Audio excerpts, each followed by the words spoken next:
Okay. నేను మీకు screen share చేస్తాను.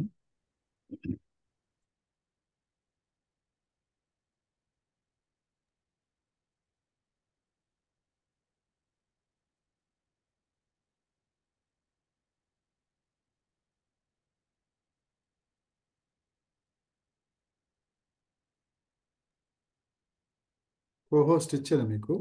ఓకే అండి. యా. యా.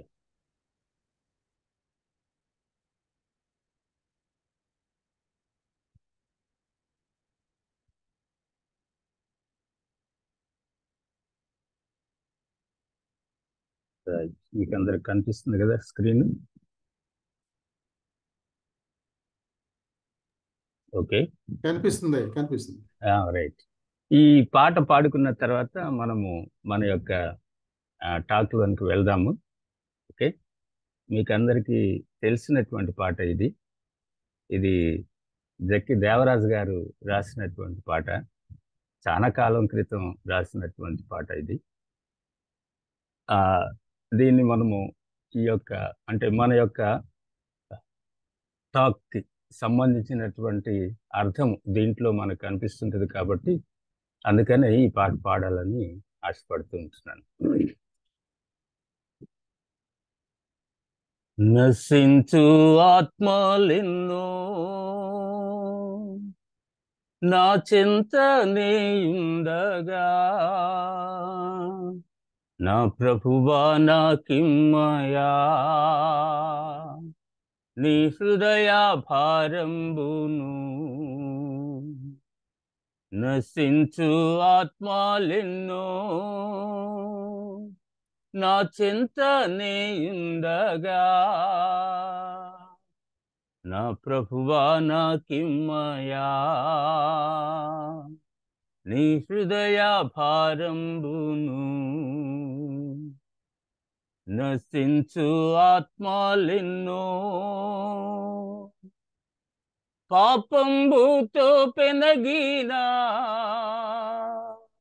భారంబుతో ఓడినా, పాపంబుతో పెనగినా, భారంబుతో ఓడినా, శాపంబులో మునిగినా, ఆత్మలంజేరగా, శాపంబులో మునిగినా,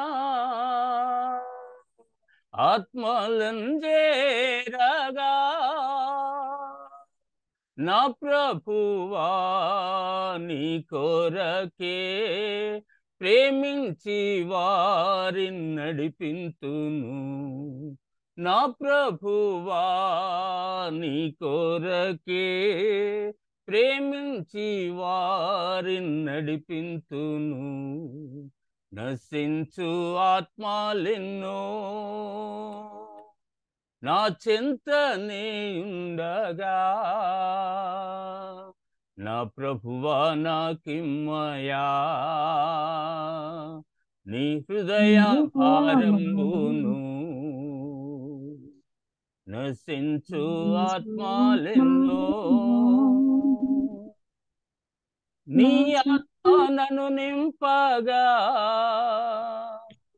నీ కృపలో బలముందగా, నీ ఆత్మ నన్ను నింపగా, నీ కృపలో బలముందగా, నీ వశమై నేనుండగా,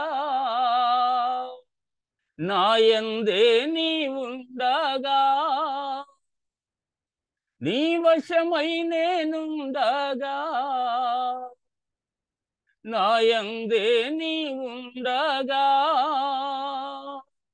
నా ప్రభువా నీ కొరకే ప్రార్థించి వారిని నడిపింతును. నా ప్రభువా నీ కొరకే ప్రార్థించి వారిని నడిపింతును. నశించు ఆత్మలెన్నో నా చింతనేయుండగా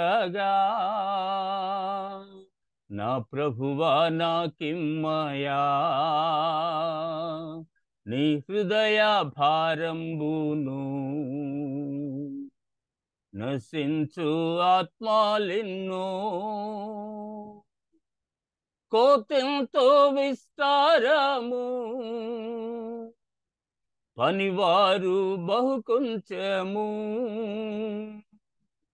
కోతెంతో విస్తారము పనివారు బహు కొంచెము నీ పంటన్ కోసెడి వారిన్ పంపుము మా యజమానుడా నీ పంటన్ కోసెడి వారిన్ పంపుము మా యజమానుడా భారంబుతో పనిచేయన్ నింపుము దేవా నీ దాసులన్ భారంబుతో పనిచేయన్ నింపుము దేవా నీ దాసులన్ నశించు ఆత్మాలెన్నో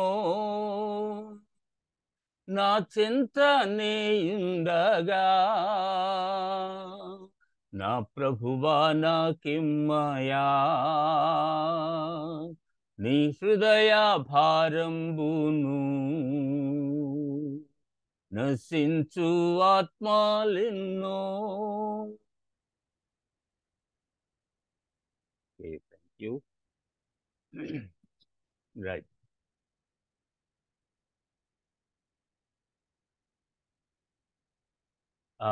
మీకు నేను మొదటిగా కొన్ని బిల్డింగ్స్ యొక్క స్ట్రక్చర్స్ చూపించాలని ఆశపడుతూ ఉంటున్నాను. మన యొక్క అంటే అంశము చర్చ్ అండ్ మిషన్స్ అనేటువంటి అంశం మీద ఈ దినాన్ని మనం మాట్లాడుకోబోతూ ఉంటున్నాము. దానికి గాను మీకు నేను కొన్ని స్ట్రక్చర్స్ అనగా మరి చర్చ్ యొక్క బిల్డింగ్స్ కొన్ని స్ట్రక్చర్స్ మీకు చూపించాలని ఆశపడుతున్నాను. దాని ద్వారా ఏంటంటే నిజమైనటువంటి అవగాహనకు మనం రావాల, సరైనటువంటి అవగాహనకు, అనగా సంఘము అంటే ఏమిటి అనేటువంటి మంచి అవగాహనకు రావాలి అనేటువంటిది నేను ఆశపడుతూ ఉంటున్నాను. ఒక చిన్న ప్రార్థన చేసుకుందామా? దయగల ప్రభువా, ప్రేమ కలిగిన తండ్రి, నీకు వందనాలు. ఈ సమయాన్ని మా కొరకు మీరు ఇచ్చినందుకు వందనాలు. మరి ప్రభువా, సంఘము ప్రేషిత పరిచర్య అనేటువంటి రెండు విషయాల గురించి మేము ఈ దినము ఈ సమయంలో నేర్చుకుంటూ ఉంటుండగా మీరు మాతో మాట్లాడండి. జూమ్ ద్వారా జాయిన్ అవుతున్నటువంటి బిడ్డలందరిని బట్టి వందనాలు దేవా. మరి సంఘం పట్ల, నీ పరిచర్య పట్ల సరైనటువంటి అవగాహన నీ బిడ్డలు కలిగి ఉండటానికి ఈ యొక్క తండ్రి సమయాన్ని మీరు మాకు ఆశీర్వదించమని బ్రతిమలాడుకుంటున్నాం దేవా. నీకు స్తోత్రాలు, వందనాలు. ఈ పార్ట్నర్షిప్ ఇండియా అనేటువంటి ఈ సంస్థను బట్టి వందనాలు. అనేక మంది నీ వాక్య విషయాలను ప్రభువా సరైనటువంటి రీతిలో నేర్చుకోగలుగుటకు మీరు అనుగ్రహిస్తున్న కృపను బట్టి నీకు స్తోత్రాలు. ఈ సమయాన్ని కూడా మీరు మా కొరకు ఆశీర్వదించమని, జాయిన్ అవుతున్నటువంటి బిడ్డలందరితో మీరు చాలా స్పష్టంగా మాట్లాడగలిగినటువంటి దేవుడు అని నిన్ను స్తుతిస్తూ, నిన్ను ఆరాధిస్తూ, నిన్ను మహింపరుస్తూ యేసుక్రీస్తు నామములో స్తుతించి ప్రార్థిస్తూ ఉంటున్నాం తండ్రి. ఆమేన్. దయచేసి అందరూ మ్యూట్లో ఉండండి. దాని ద్వారా ఏంటంటే వేరే వారికి డిస్టర్బెన్స్ లేకుండా ఉంటుందండి. Okay, right. ఇక్కడ నేను మొదటిగా మీకు చూపిస్తుంది, మీకు అందరికి తెలుసు, మెదక్ కెథెడ్రల్. ఇది కెథెడ్రల్ అని ఎందుకు అంటారనంటే అది బిషప్స్ హెడ్ క్వార్టర్స్గా ఉంటుంది అనమాట. అనగా దాన్ని అందుకనే కెథెడ్రల్ అంటారు. మామూలుగా చర్చ్ అని అందరూ అంటుంటారు, ఒక చర్చ్ బిల్డింగ్ అనమాట అది. కాబట్టి ఇది మెదక్ కెథెడ్రల్. తర్వాత ఇక్కడ మీరు చూస్తున్నారు, ఇది డోర్నకల్ కెథెడ్రల్ అంటారు. దీన్ని ఎపిఫనీ కెథెడ్రల్ అని అంటారు. కెథెడ్రల్ అంటే మహా ఆలయము అనే అర్థం కూడా తెలుగులో మనం చెప్పుకోవచ్చు అనమాట. ఎందుకంటే ఇవన్నీ మీకు చూపించిన తర్వాత అసలు విషయానికి వస్తాను. ఇది కొత్తగూడెంలో సెయింట్ ఆండ్రూస్ చర్చ్. అంటే ఇది ఈ కట్టడలు మీరు చూస్తున్నప్పుడు చాలా ఆశ్చర్యం అనిపిస్తుంది. ఎంత చక్కగా కట్టారు, ఎంత బాగున్నది ఇది అనేటువంటి ఉద్దేశం. దీన్ని ఖమ్మంలో కట్టబోతూ ఉంటున్నారు. సెయింట్ మేరీస్ బెసిలికా చర్చ్ ఖమ్మంలో సిఎస్ఐ వాళ్ళు దీన్ని కట్టబోతూ ఉంటున్నారు. ఇంకా కట్టలేదు, కట్టబోతూ ఉంటున్నారు.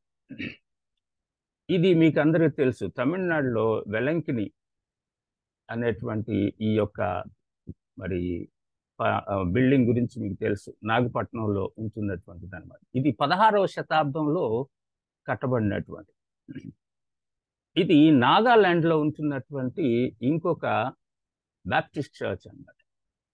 ఇది చాలా అద్భుతమైన కట్టడ. ఇది కూడా ఇది ఆసియాస్ లార్జెస్ట్ చర్చ్ అని అంటారు.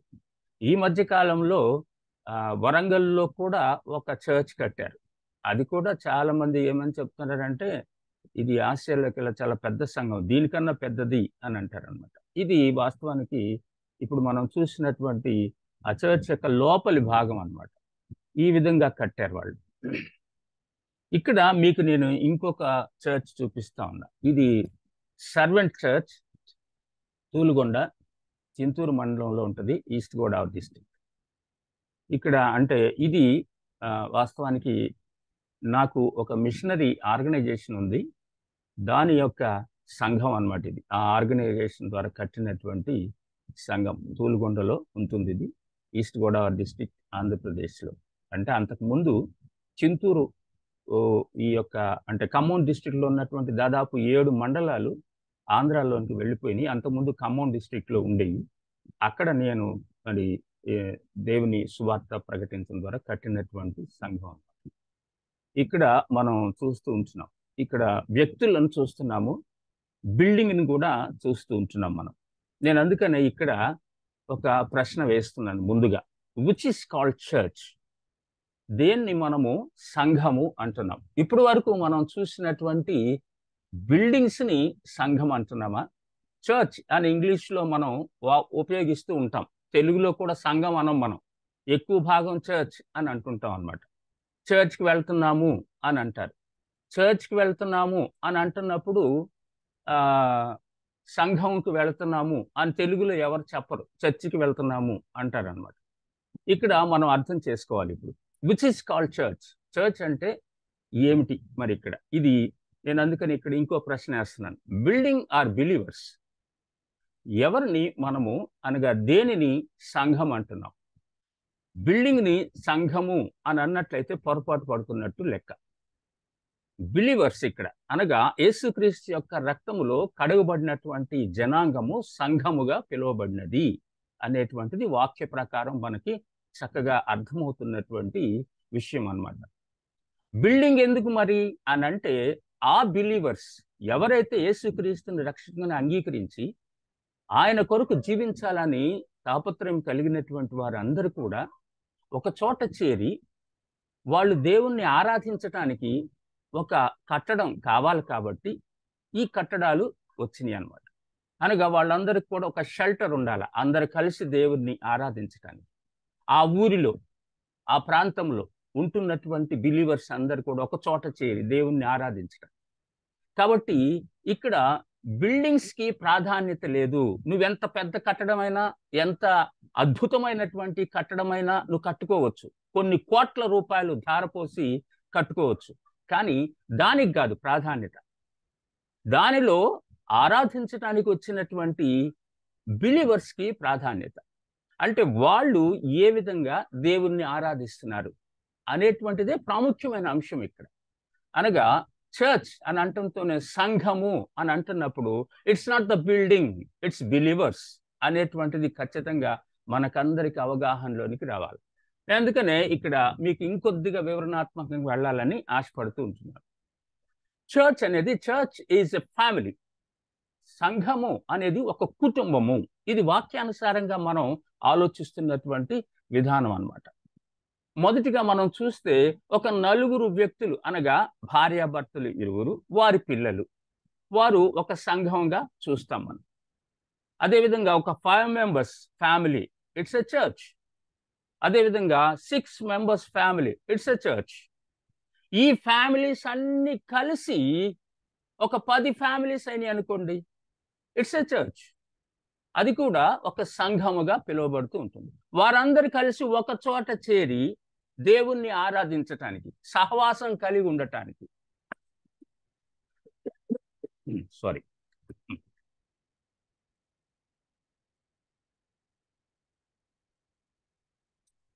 దేవుణ్ణి ఆరాధించటానికి, సహవాసం కలిగి ఉండటానికి, వాక్యాన్ని ధ్యానించటానికి, ప్రార్థించటానికి, ఇందుకొరకు సంఘము ఒక చోట గ్యాదర్ అవుతుంది. కాబట్టి అందుకనే ఇక్కడ కుటుంబాలన్నీ కలిస్తేనే సంఘం అవుతుంది. ఈ కుటుంబాలన్నీ కలిసి ఒక చోట చేరి దేవుణ్ణి ఆరాధించటానికి ఒక బిల్డింగ్ అవసరం ఉంటుంది అనేది మనం ఇక్కడ గుర్తు చేసుకుంటూ ఉంటున్నాం. కాబట్టి చర్చ్ ఈజ్ ఎ ఫ్యామిలీ అనేటువంటి కాన్సెప్ట్ చక్కగా మీరు అర్థం చేసుకోండి. దేవుని యొక్క వాక్య విధానంలో the nature of universal church and the local church, that it means చర్చ్ని 2 విధాలుగా మనం అర్థం చేసుకోవచ్చు. అనగా universal church and the local church, అనగా సార్వత్రిక సంఘము మరియు స్థానిక సంఘం అన్నమాట. అనగా సార్వత్రిక సంఘము గురించి మనము దేవుని వాక్యములో అర్థం చేసుకుంటాం. ముఖ్యంగా న్యూ టెస్ట్మెంట్కి వచ్చేసరికల్లా అపోస్తలుల కార్యాల గ్రంథంలో సార్వత్రిక సంఘం యొక్క లక్షణాలని చాలా చక్కగా మనం అర్థం చేసుకోవటానికి వీలవుతుంది. అంతేకాదు పౌలు రాసినటువంటి పత్రికల ద్వారా చక్కగా అర్థం చేసుకోవటానికి వీలవుతుంది అనమాట. అందుకనే ఇక్కడ కొన్ని విషయాలు మీ ముందుకు నేను తీసుకొని వస్తాను. అనగా సార్వత్రిక సంఘ లక్షణాలు ఎలా ఉంటాయో స్థానిక సంఘములో కూడా అవే లక్షణాలు కలిగి ఉండాలి, అప్పుడే అది సంఘం అనబడుతుంది అనేది మనం ఇక్కడ అర్థం చేసుకోవాలి. మొదటిగా ఎఫెసీయులకు రాసినటువంటి పత్రికలో 2వ అధ్యాయంలో 19వ వచనము మీరు చూసినప్పుడు అక్కడ మనకు ఈ విధమైన పదాలు కనిపిస్తాయి అన్నమాట. అనగా ఏక పట్టణస్థులు అని అంటాడు. ఆ ఎఫెసీ పత్రిక 2వ అధ్యాయము 20, 21 ఈ వచనాల్లో 19, 20, 21 వచనాల్లో సంఘము యొక్క నిర్వచనాన్ని చూస్తాం మనం. అనగా అది కట్టడము, కుటుంబము అని ఇలాంటి విషయాలన్నీ మనం అక్కడ అర్థం చేసుకోవటానికి వీలవుతుంది అన్నమాట.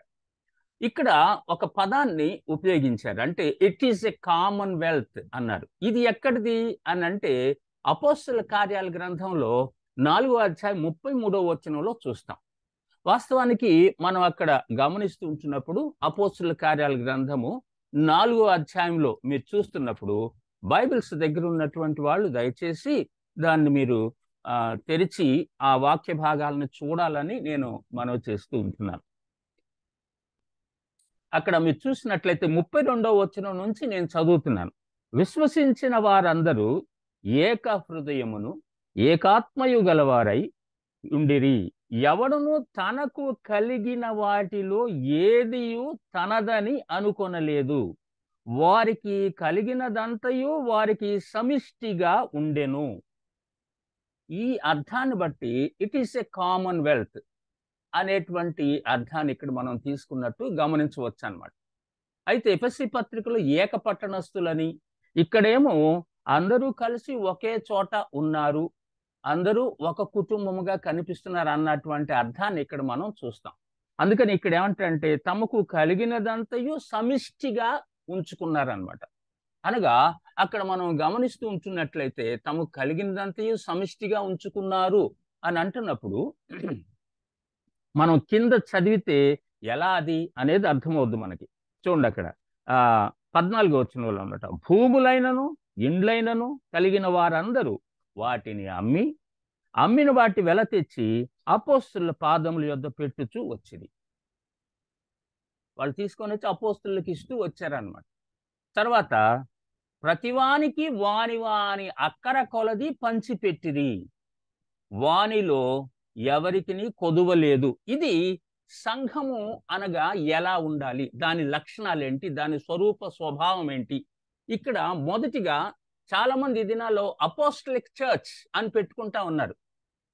అపోస్టలిక్ చర్చ్ యొక్క ఆ స్వభావం ఏంటో ఇక్కడ అర్థం చేసుకోండి. నిజంగా అపోస్టలిక్ చర్చ్ లాగా ఉంటున్నారా మీరు? అలాంటి రిజంబ్లెన్సెస్ మీలో ఉన్నాయా అనేది కూడా ఆలోచించాలి. పేరు పెట్టుకోవటంతోనే సరికాదు అక్కడ. కాబట్టి ఏక పట్టణస్థులు అంటే ఒకే పట్టణంలో ఉంటున్నటువంటి వారు.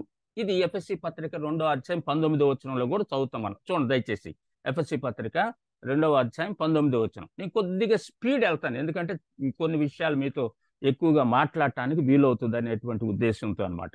ఇక్కడ మీరు చూసినట్లయితే ఎఫెసీ పత్రిక 2వ అధ్యాయం 19వ వచనంలో కాబట్టి మీరిక మీదట పరజనులను పరదేశులను ఉండక పరిశుద్ధులతో ఏక పట్టణస్థులను అని అంటాడు అనమాట. ఏక పట్టణస్థులు గమనించండి, అంటే ఒకే పట్టణంలో ఉంటున్నటువంటి వారు ఎలాంటి మనస్తత్వం కలిగి లక్షణాలు కలిగి ఉంటున్నారు. మనందరం ఒక ఊరి వాళ్ళము, అదేవిధంగా మనందరం కూడా ఒక దగ్గర ఉంటున్నటువంటి వారము.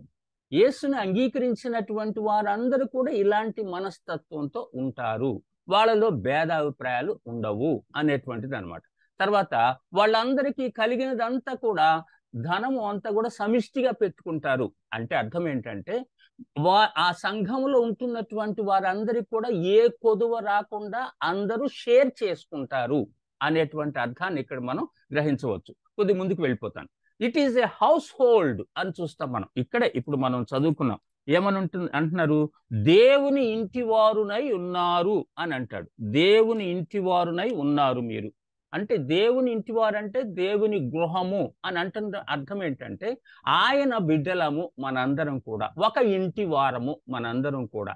అందుకనే కొరింథీ పత్రికలు కూడా ఈ మాట ఉపయోగిస్తాడనమాట. కొరింథీ పత్రికలో మీరు చూసినట్లయితే మొదటి పత్రికలో 3వ అధ్యాయము 9వ వచనం చూడండి. 3వ అధ్యాయం 9వ వచనంలో ఏమంటాడంటే, మేము దేవుని జత పని వారమై ఉన్నాము, మీరు దేవుని వ్యవసాయమును దేవుని గృహమునై ఉన్నారు అని అంటాడు.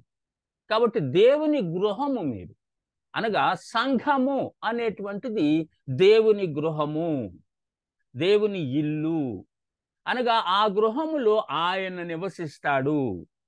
ఆ గృహముకు సంబంధించినటువంటి వారంతా కూడా ఆయన వారు. ఇవన్నీ మనము అర్థం చేసుకుంటున్నాం. తర్వాత ఇట్ ఈస్ ఎ బిల్డింగ్, అది ఒక కట్టడము అని చూస్తాం. ఎక్కడ ఇది?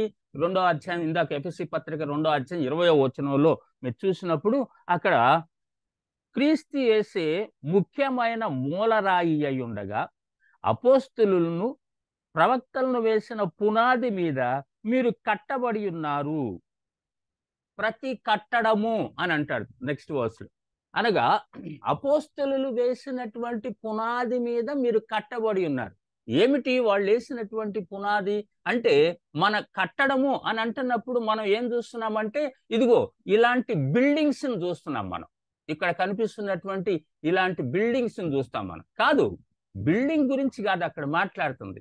మన యొక్క విశ్వాస ఎదుగుదల గురించి మాట్లాడుతూ ఉంటాడు పౌలు గారు. అనగా మన యొక్క నమ్మకము, మన విశ్వాసము దేని మీద ఆధారపడి ఉంటున్నది అని అంటే అపోస్తలులు వేసినటువంటి పునాది మీద. అనగా యేసుక్రీస్తు యొక్క జనన మరణ పునరుద్ధానాల మీద ఆధారపడి ఉంటుంది అనమాట. ఆయన రాకడ మీద ఆధారపడి ఉంటుంది. మన విశ్వాసం అంతా కూడా దాని మీద కట్టుకుంటూ వస్తాం మనం. కట్టడం అంటే దినదినము మనము ఎదుగుతూ ఉంటాం అనమాట దాంట్లో.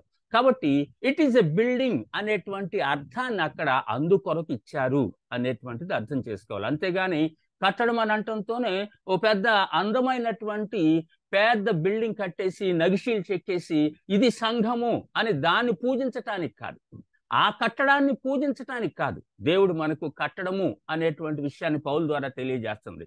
తర్వాత ఇట్ ఈస్ ఎ టెంపుల్, అది ఒక ఆలయము అనేటువంటి చూస్తున్నాం, పరిశుద్ధ ఆలయము. అందుకని ఇక్కడ 21-22 వచనాల్లో చూడండి. ప్రతి కట్టడము ఆయనలో అమర్చబడి ప్రభువునందు పరిశుద్ధమైన ఆలయమగుటకు వృద్ధి పొందుచున్నది. ప్రతి కట్టడము ఆయనలో అమర్చబడి ప్రభువునందు పరిశుద్ధమైన దేవాలయమగుటకు వృద్ధి పొందుచున్నది. దేవుని బిడ్డలారా గమనించండి, ఇక్కడ దేవాలయం అని అంటంతోనే దేవుడు నివసించే ఆలయము ఇదే అనగా మనం కట్టుకున్నటువంటి కట్టడం అనేటువంటి దాని మీద మన యొక్క చూపు అంతా వెళ్ళిపోతుంది, మన దృష్టి అంతా అటు మలుస్తున్నాం మనం. కాదు, ఇక్కడ మనం చూస్తుంది ఏంటంటే ఆయన పరిశుద్ధ ఆలయం అంటే ఆయనలో చక్కగా అమర్చబడి ప్రభువునందు పరిశుద్ధమైన దేవాలయం అవుటకు వృద్ధి పొందుతున్నది. వాస్తవానికి మనము ఓల్డ్ టెస్ట్మెంట్లో చూసినట్లయితే మనం చూసినట్లయితే మొదటిగా బలిపీఠం చూస్తాం, ఆ తర్వాత ప్రత్యక్ష గుడారం చూస్తాం, ఆ తర్వాత మనము ఈ ఏది దేవాలయం గురించి చూస్తాం. న్యూ టెస్ట్మెంట్కి వచ్చేసరికల్లా మీ దేహమే దేవుని ఆలయము, పరిశుద్ధాత్మకు మీ దేహము నిలయం అయి ఉంటున్నది. కాబట్టి ఆయన మన మధ్య నివసించడానికి వచ్చాడు యేసుక్రీస్తుగా. ఆ తర్వాత మనలో నివసించడానికి పరిశుద్ధాత్మగా ఈ లోకంలో ఉన్నాడు అనేటువంటి సత్యాన్ని మనం గుర్తించాలి. సో దీన్ని బట్టి మనకు అర్థమవుతుంది ఏంటంటే ఈ పరిశుద్ధ దేవాలయము, ఈ కట్టడము ఎవరంటే నువ్వు నేనే అన్నమాట. కాబట్టి మనలో నివసించటానికి ఆయన ఇష్టపడుతున్నాడు. పరిశుద్ధాత్మగా ఇప్పుడు మనల్లో ఉన్నాడు, అనగా విశ్వాసిలో ఆయన ఉన్నాడు అనేటువంటిది అర్థం చేసుకోవాలి మనం. It is a temple. ఈ యొక్క ఏది విశ్వాసుల యొక్క గుంపు అని అంటున్నప్పుడు వారందరూ కలిస్తేనే దేవుని ఆలయముగా ఉంటాం, అనగా దేవుడు నివసించేటువంటి ప్రదేశం. ఎక్కడుంటున్నాడు? ఆయన మనలో ఉంటున్నాడు. మన ద్వారా ఆయన తన యొక్క అంటే సందేశాన్ని అంతటిని కూడా మన జీవితం ద్వారా ఇతరులకు అందించాలని ఇష్టపడినటువంటి దేవుడు. అందుకని మనలో నివసిస్తున్నాడు. మనం పరిశుద్ధంగా జీవించాలి అని అంటే పరిశుద్ధాత్మ దేవుడు మనలో ఉండి ఆయన మనలను దినదినము నడిపిస్తూ ఉంటాడు. అందుకని ఇక్కడ పరిశుద్ధ దేవాలయముగా పిలువబడింది సంఘము అనేది చూస్తున్నాం. అంతేగాని మీరు కట్టుకున్నటువంటి మందిరాలు కాదు. మీ మందిరంలో మీరు అనగా మీరు అక్కడ ఆలయంలో ఆరాధించడానికి కట్టుకుందే కానీ ఆ మందిరము దేవుని మందిరం అని కాదు అక్కడ ఉద్దేశం. అర్థం చేసుకోండి దేవుని బిడ్డలారా. ఎక్కడైతే 3-4 కూడుకుంటారో అక్కడ వారి మధ్య నేను ఉంటాను అని అంటున్నప్పుడు మనందరం కూడుకున్నాం కాబట్టి అక్కడ దేవుడు మన మధ్యలో ఉంటున్నాడు. అంతేగాని మనం కట్టాం కాబట్టి, ఒక బిల్డింగ్ కట్టాం కాబట్టి ఆ బిల్డింగు ఆయనది అంటానికి కాదు. కాబట్టి అర్థం చేసుకోండి దేవుని బిడ్డలారా. ఇక్కడ పరిశుద్ధమైన దేవాలయం అంటున్నప్పుడు మనమే ఆ దేవాలయము అనేటువంటిది మరొకసారి గుర్తు చేస్తున్నాను. అండ్ దెన్ కొరింథీయులకు రాసినటువంటి మొదటి పత్రికలో 2వ అధ్యాయంలో 12వ అధ్యాయంలో 27వ వచనంలో చూసినట్లయితే క్రీస్తు యొక్క శరీరం ఇది, అనగా ఈ యొక్క విశ్వాసుల సమూహము, ఈ యొక్క సంఘము అంటే క్రీస్తు శరీరము. అక్కడ మనం చూద్దాం. కొరింథీయులకు రాసినటువంటి మొదటి పత్రిక 12వ అధ్యాయము 27వ వచనము చూడండి. మీరు క్రీస్తు యొక్క శరీరం అయ్యుండి వేరువేరుగా అవయవములై ఉన్నారు. మీరు క్రీస్తు యొక్క శరీరం అయ్యుండి వేరువేరుగా అవయవములై ఉన్నారు. దేవుని బిడ్డలారా అర్థం చేసుకోండి. మనము క్రీస్తు యొక్క శరీరము, మనందరం వేరువేరు అవయవాలుగా ఉంటున్నాం మనం. అనగా ఈ అంటే మన శరీరం గురించి కాదు ఇక్కడ మాట్లాడుతుంది, సంఘం అనేటువంటి శరీరం గురించి. ఆ సంఘం అనేటువంటి శరీరము ఎవరిది? యేసుక్రీస్తుది అన్నమాట. దానికి శిరస్సు ఎవరు? యేసుక్రీస్తు. అవయవాలు ఎవరు? మనము. ఈ సత్యాన్ని బాగా గుర్తించాలి మనం సంఘం గురించి అర్థం చేసుకుంటూ ఉంటున్నప్పుడు. అందుకని ఇట్ ఈస్ ఎ బాడీ అనేటువంటిది. మీరు కొరింథీ పత్రిక 12వ అధ్యాయము 12వ వచనం నుంచి 31వ వచనం వరకు ఉన్నటువంటి విషయాలు బాగా చదివి స్టడీ చేసినట్లయితే మీకు అర్థమవుద్ది. అంటే శరీరం అని ఎందుకు అన్నాడు అనేటువంటిది అన్నమాట. ఈ శరీరంలో ఎవరు గొప్పలు చెప్పుకోవటానికి లేదు. ఏ అవయవం కూడా గొప్పతనం లేదు. ప్రతి అవయవం కూడా ఆ శరీరంలో అమర్చబడి వాటి పనులు చేయటానికి దేవుడు ఏర్పరిచినటువంటి ఈ శరీర భాగాలు ఇవి అనేటువంటిది అర్థం చేసుకోవాలి. దేవుని బిడ్డలు ఈ సత్యాన్ని బాగా గుర్తించండి.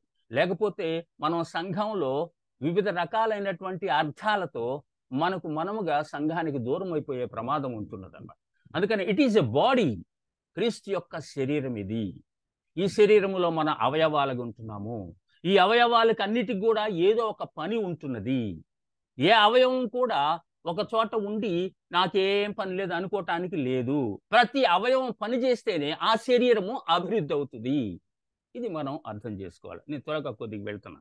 ఇట్ ఈజ్ ఎ బ్రైడ్ అనేటువంటి విషయాన్ని చూస్తున్నాం. అనగా ఒక పెళ్లి కుమార్తెతో పోల్చబడినటువంటిది అనమాట. ఎందుకు పెళ్లి కుమార్తెతో పోల్చారు అనేది మనం చూసినప్పుడు ఎఫెసీ పత్రికలో 5వ అధ్యాయంలో 25 నుంచి 32 వచనాల్లో ఉన్నటువంటి విషయంలో భార్యాభర్తల సంబంధాన్ని గురించి పౌలు అక్కడ మాట్లాడుతూ యేసుక్రీస్తుకి సంఘానికి ఉన్నటువంటి సంబంధంతో వారి బంధాన్ని పోలుస్తూ ఉంటున్నట్లు మనం చూస్తాం. చూడండి, అక్కడ ఎఫెసీ పత్రికలోనే 5వ అధ్యాయంలో చూడండి దయచేసి. 5వ అధ్యాయంలో మీరు చూసినప్పుడు అక్కడ ఏమంటాడనంటే 27వ వచనం, అటువలే క్రీస్తు కూడా సంఘమును ప్రేమించి అది కళంకమైనను ముడత అయినను అట్టిది మరి ఏదైనను లేక పరిశుద్ధమైనది గాను నిర్దోషమైనది గాను మహిమగల సంఘముగాను ఆయన తన ఎదుట దానిని నిలువబెట్టుకొనవలెనని. దేవుని బిడ్డలారా, ఈ వాక్యం బాగా అర్థం చేసుకోండి. ఆయన తన ఎదుట దానిని నిలువబెట్టుకొనవలనని వాక్యముతో ఉదక స్నానము చేత దానిని పవిత్రపరిచి పరిశుద్ధపరచుటకై దాని కొరకు తన్ను తాను అప్పగించుకునేను. అనగా ఒకనాడు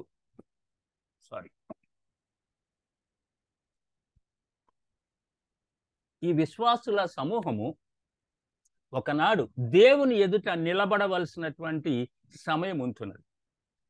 దాని కొరకు యేసుక్రీస్తు వారు ఈ సంఘాన్ని కడిగి దేంతో? వాక్యముతో.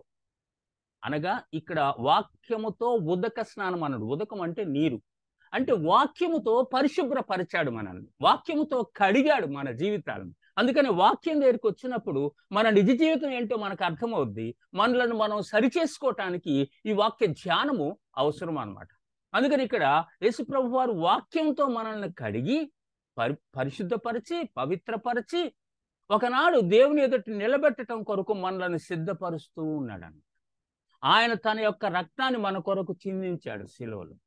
ఇది ఎప్పుడైతే అంగీకరిస్తామో మనము కూడా ఆయన తండ్రి ఎదుట నిలబడబోయేటువంటి గుంపులో ఉండటానికి ఇష్టపడుతున్నాం.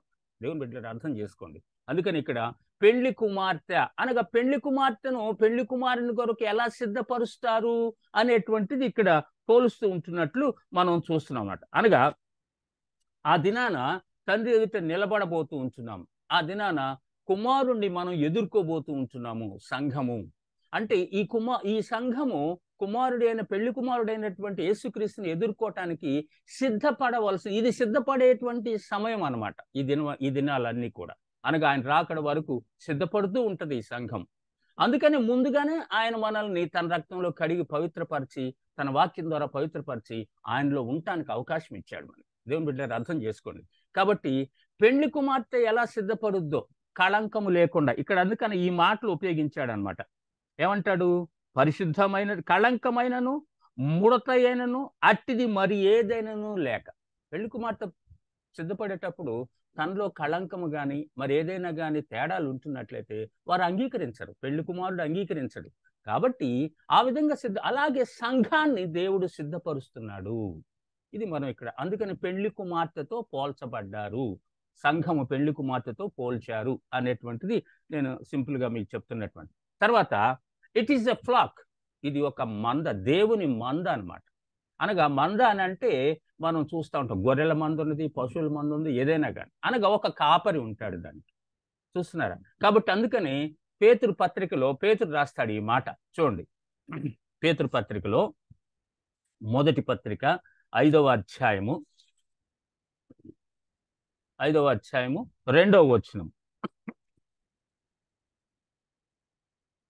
చూడండి. అక్కడ బలిబి చేత కాక దేవుని చిత్త ప్రకారము ఇష్టపూర్వకముగాను దుర్లాభాపేక్షతో కాక సిద్ధ మనసుతోనూ మీ మధ్య ఉన్న దేవుని మందను పై విచారణ చేయుచు దానిని మీ మధ్య ఉన్న దేవుని మంద అని అంటాడు. అనగా సంఘము ఒక ఫ్లాక్తో పోల్చబడినట్టు చూస్తున్నాం. దేవుని మంద అనేటువంటిది. కాబట్టి ఎందుకంటే ఒక కాపరి ఉంటాడు దాని అనేటువంటి.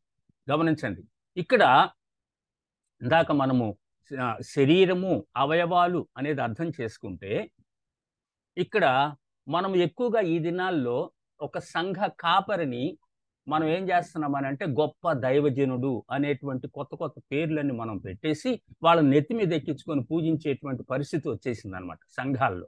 కానీ ఇక్కడ మందకి ఒక కాపరి ఉంటాడు. అది దేవుడు ఏర్పాటు చేసినటువంటి వ్యక్తి యొక్క బాధ్యత. అనగా ఈ శరీరంలో భాగాల్లో ఉంటున్నటువంటి ప్రతి భాగం యొక్క బాధ్యతలు ఉన్నాయి. అదేవిధంగా ఒక అవయవం యొక్క బాధ్యత అంటే కాపరి యొక్క బాధ్యత అది.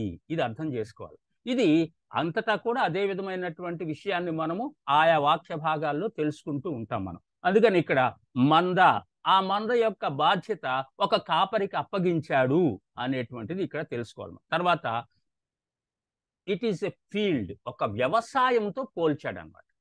అనగా ఏ విధంగానైతే ఒక వ్యవసాయకుడు ఒక పొలమును అది పంట పండించటం కొరకు ఎలా సిద్ధపరుస్తూ ఉంటాడో అదేవిధంగా సంఘము కూడా ఆ విధమైనటువంటి రీతిలో సిద్ధపడుతూ ఉంటుంది. అనగా పంటను ఇవ్వటం కొరకు. ఆ విధంగా నా పంట పండించేటువంటి వ్యవసాయకుడు ఎలా సిద్ధపరుస్తాడు? తన బాధ్యత అది. గమనించండి.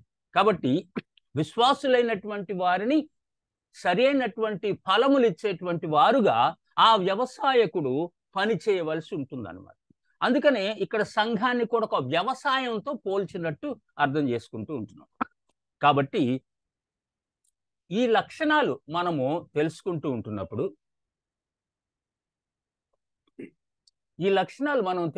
ఉంటున్నప్పుడు మనకేమని అర్థమవుతుందని అంటే ఇవన్నీ కూడా సార్వత్రిక సంఘం యొక్క అనగా మరి దేవుడు ఏర్పాటు చేసుకున్నటువంటి విశ్వాసుల సమూహం యొక్క లక్షణాలు. ఇవన్నీ కూడా ఆయన కొరకు ఒక సాక్షిగా ఉండేటువంటి సంఘం యొక్క లక్షణాలు. ఇది ఎక్కడున్నది? సార్వత్రిక సంఘము ప్రపంచం అంతటా వ్యాపించి ఉంటున్నటువంటిది. ఈ ప్రపంచం అంతటా ఆయన నమ్మినటువంటి ప్రజలు ఉంటున్నారు. వారందరినీ కూడా సార్వత్రిక సంఘము అంటారు. అయితే వారు మన స్థానిక సంఘాలలో కూడా ఉంటున్నారు అన్నమాట. వాళ్ళు మన స్థానిక సంఘంలో ఉంటున్నారు. గమనించండి దేవుని బిడ్డలారా. అనగా దాన్నే లోకల్ చర్చ్ అంటున్నాం. లోకల్ చర్చ్ అని అంటంతోనే ఎన్నో ఇండిపెండెంట్ చర్చెస్ రావచ్చు వీటిల్లోనికి, ఎన్నో ఎస్టాబ్లిష్డ్ చర్చెస్ రావచ్చు వీటిల్లోనికి. అనగా ఇవన్నీ కూడా లోకల్ స్థానిక సంఘాలు అన్నమాట. అయితే సార్వత్రిక సంఘం యొక్క ఈ స్వభావము, ఈ లక్షణాలు స్థానిక సంఘములో ఉంటేనే అది క్రైస్తవ సంఘముగా పేర్కొనబడుతూ ఉంటుంది. అయితే గమనించండి దేవుని బిడ్డలారా, ఇంకొద్దిగా ముందుకు వెళ్ళిపోతాను నేను. అనగా దీన్ని కొద్దిగా మీరు అర్థం చేసుకోవటం కొరకు వీటిని ముందుగా మీకు అంటే సంఘం అంటే వాట్ ఈస్ చర్చ్ అనేది అర్థం చేసుకోవటం కొరకు ఇలాంటివి చెప్పాను. ఇక్కడ హడ్సన్ టైలర్ అనేటువంటి ఈ యొక్క గొప్ప భక్తుడు, ఈయన ఒక మిషనరీ అన్నమాట. ఈయన బ్రిటిష్ ప్రొటెస్టెంట్ క్రిస్టియన్ మిషనరీ. ఈయన చైనాకు పంపబడినటువంటి వాడు. చైనాకు వెళ్ళి దేవుని పరిచర్య చేసినటువంటి వాడు. ఈయన 21వ తేదీ మే నెల 1832వ సంవత్సరం నుండి 3వ రోజు జూన్ నెల 1905వ సంవత్సరం వరకు జీవించినటువంటి వ్యక్తి అన్నమాట. ఈయన చైనాలో దేవుని సువార్త ప్రకటించినటువంటి వాడు, ఒక మిషనరీగా. ఆయన ఇచ్చినటువంటి స్టేట్మెంట్ ఇక్కడ నేను మీకు కోట్ చేస్తూ ఉంటున్నాను. The great commission is not an option to be considered. అనగా సంఘానికి దేవుడు ఇచ్చినటువంటి ఒక అంటే గొప్ప ఆజ్ఞ ఉంటుందన్నమాట. ఏంటది? అది మనము చెయ్యొచ్చు, చెయ్యకపోవచ్చు కాదు. It is a command to be obeyed.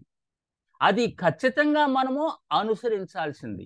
దానికి లోబడి మనం పని చేయవలసినటువంటి వారం ఆ ఆజ్ఞ ప్రకారం అనేటువంటిది. ఏమిటి ఆ ఆజ్ఞలు అని అంటే 4 సువార్తల్లో మనం దాన్ని గూర్చినటువంటి అవగాహన చూస్తాం. అనగా యేసు ప్రభువారు శిష్యులతో మాట్లాడినటువంటి విధానం అన్నమాట. ప్రభువు ప్రతి విశ్వాసికి అనగా సంఘానికి ఇచ్చినటువంటి ఆజ్ఞ అన్నమాట ఇది. ఆయన ప్రతి విశ్వాసికి ఇచ్చినటువంటి ఆజ్ఞ ఏంటది అనేది మనం చూసినప్పుడు మొదటిగా చూస్తున్నట్లయితే మత్తయి సువార్త 28వ అధ్యాయం 19వ వచనంలో చూస్తాం మనం. కాబట్టి మీరు వెళ్ళి సమస్త జనులను శిష్యులనుగా చేయుడి, తండ్రి యొక్కయు కుమారుని యొక్కయు పరిశుద్ధాత్మ యొక్కయు నామములోనికి వారికి బాప్తిస్మం ఇచ్చుచు నేను మీకు ఏ ఏ సంగతులను ఆజ్ఞాపించి బోధించితినో వాటినన్నిటినీ గైకొనవలనని వారికి బోధించుడి. ఇదిగో నేను యుగ సమాప్తి వరకు సదాకాలం మీతో కూడా ఉన్నాను. దీంట్లో ప్రాముఖ్యమైన అంశం ఏం చూస్తున్నాం మనం వెళ్ళాలి, సమస్త జనులను శిష్యులనుగా చేయాలి. ఎవరికి శిష్యులనుగా? యేసుక్రీస్తుకు శిష్యులుగా చేసుకోవాలి. మనకు శిష్యులుగా తయారు చేసుకోవటం కాదు. ఈ మధ్యకాలంలో ఒక ఆయన ఒక స్టేట్మెంట్ ఇచ్చాడనమాట. ఆయన టీవీలో మాట్లాడుతూ ఏమన్నాడంటే, ఈ భారతదేశం అంతా నా శిష్యులు ఉన్నారు అన్నాడు అనమాట. ఆయన క్రైస్తవ బోధకుడే, పెద్ద ప్రవక్తగా చెప్పుకుంటాడు. మళ్ళా భారతదేశం అంతా ఆయన శిష్యులు ఉన్నారంట. ఆయన శిష్యులు అయితే అది సంఘం కాదు. యేసుక్రీస్తు శిష్యులను తయారు చేస్తేనే అది సంఘం అనబడుతుంది. ఇది అర్థం చేసుకోవాలి. దేవుని బిడ్డలారా గమనించండి. అందుకని సమస్త జనులను శిష్యులనుగా చేయడు, యేసు ప్రభువుకు శిష్యులనుగా తయారు చేయటం కొరకు దేవుడు మనకు అప్పగించిన పని అన్నమాట. వారికి పరిశుద్ధాత్మ త్రిత్వమైనటువంటి దేవుని నామములో బాప్తిస్మం ఇవ్వాలి. అంతేకాదు, వారికి ఏ సంగతులు బోధించాలి? యేసుక్రీస్తు మనకే సంగతులు బోధించాడో అవి బోధించాల, మన సంగతులు కాదు బోధించాల్సింది. మన గొప్పతనము, మన యొక్క విషయాలు కాదు బోధించాల్సింది. అందుకని నేను మీకు ఏ ఏ సంగతులను బోధించుతునో వాటినన్నిటినీ గైకొనవలనని వారికి బోధించుడి. ఇదిగో యుగ సమాప్తి వరకు నేను మీతో కూడా ఉన్నాను అన్నాడు. తర్వాత గమనించండి, మార్కు సువార్త 16:15 మీరు సర్వలోకమునకు వెళ్ళి సర్వ సృష్టికి సువార్తను ప్రకటించండి. మీరు సర్వలోకమునకు వెళ్ళి సర్వ సృష్టికి సువార్తను ప్రకటించండి. మనము సర్వలోకమునకు వెళ్ళాలా, సర్వ సృష్టికి సువార్తను ప్రకటించాలి. అనగా ఆయన మనకు అప్పగించిన బాధ్యత. అనగా సర్వలోకం అని అంటున్నప్పుడు ప్రజలందరూ అని వస్తుంది. ఇక్కడ లోకములో ఉన్న ప్రజలందరికీ సువార్త ప్రకటించబడాలి. తర్వాత లూకా సువార్తలో అంటాడు, యెరూషలేం మొదలుకొని సమస్త జనులలో ఆయన పేరట మారు మనసును పాపక్షమాపణయు ప్రకటింపబడుననియు రాయబడి ఉంటున్నది. యెరూషలేం మొదలుకొని సమస్త జనులలో అంటే అర్థం ఏంటి? సమస్త జనములలో అని అంటే ప్రపంచమంతటా జనములు ఎక్కడెక్కడ ఉన్నారో వారందరికీ మారు మనసు పాపక్షమాపణ బోధించబడాలి. గమనించండి, ఇవి మర్చిపోయాం మనం ఈ దినాల్లో. మారు మనసు పాపక్షమాపణ కాకుండా మనము కొన్ని వేరే వేరే విషయాలు ప్రజల్ని మభ్యపెట్టడానికి, ప్రలోభ పెట్టడానికి నేర్చుకున్నాం అన్నమాట. వాటి ద్వారా ప్రజల్ని ప్రలోభ పెడుతూ ఉంటున్నాం.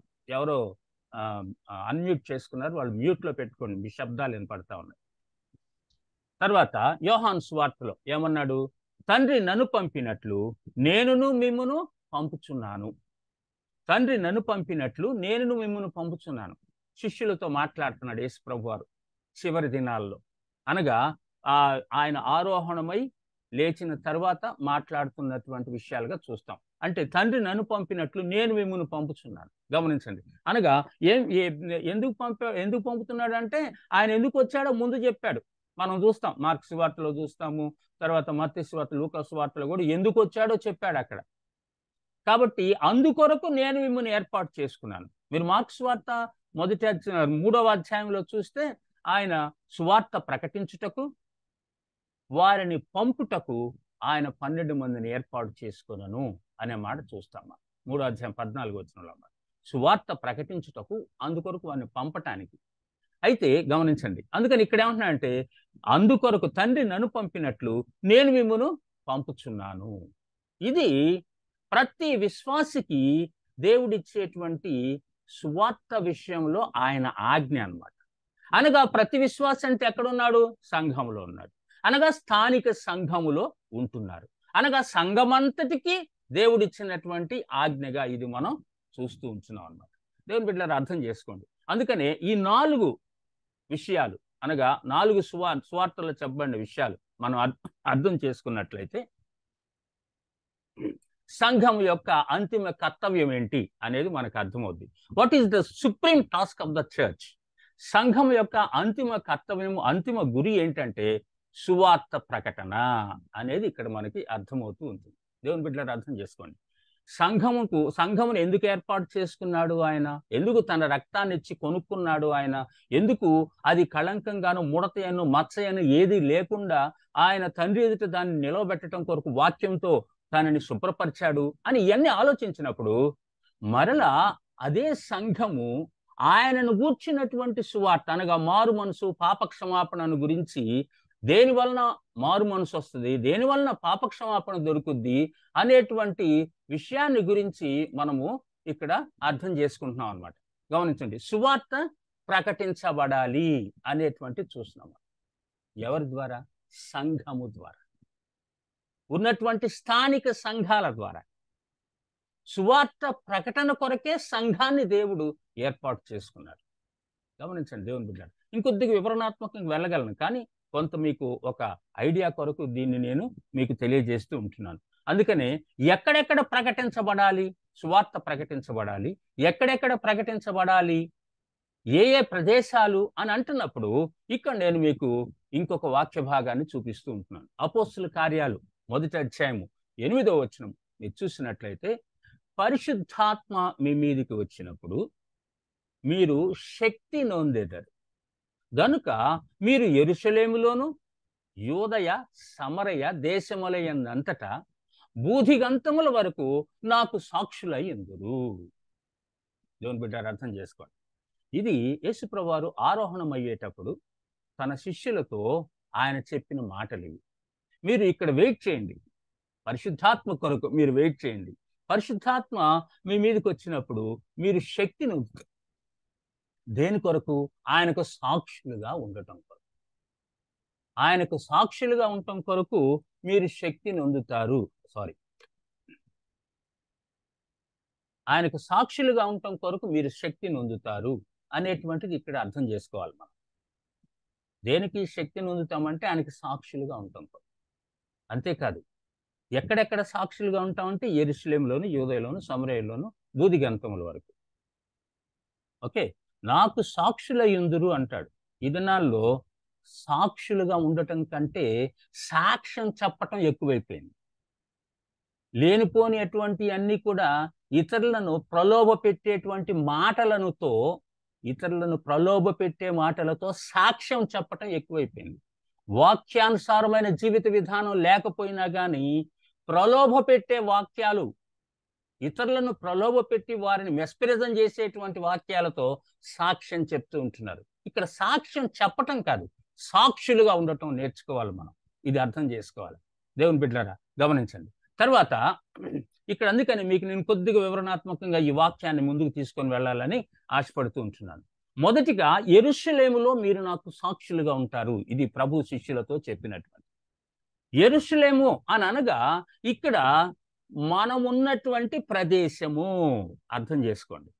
ఎక్కడ సువార్త ప్రకటించబడాలి అని అంటే, మీ స్థానిక సంఘము ఎక్కడ ఉంటుందో ఆ ఊరిలో అందరూ కూడా రక్షింపబడటానికి నీవు ప్రణాళికలు వేసుకోవాలి.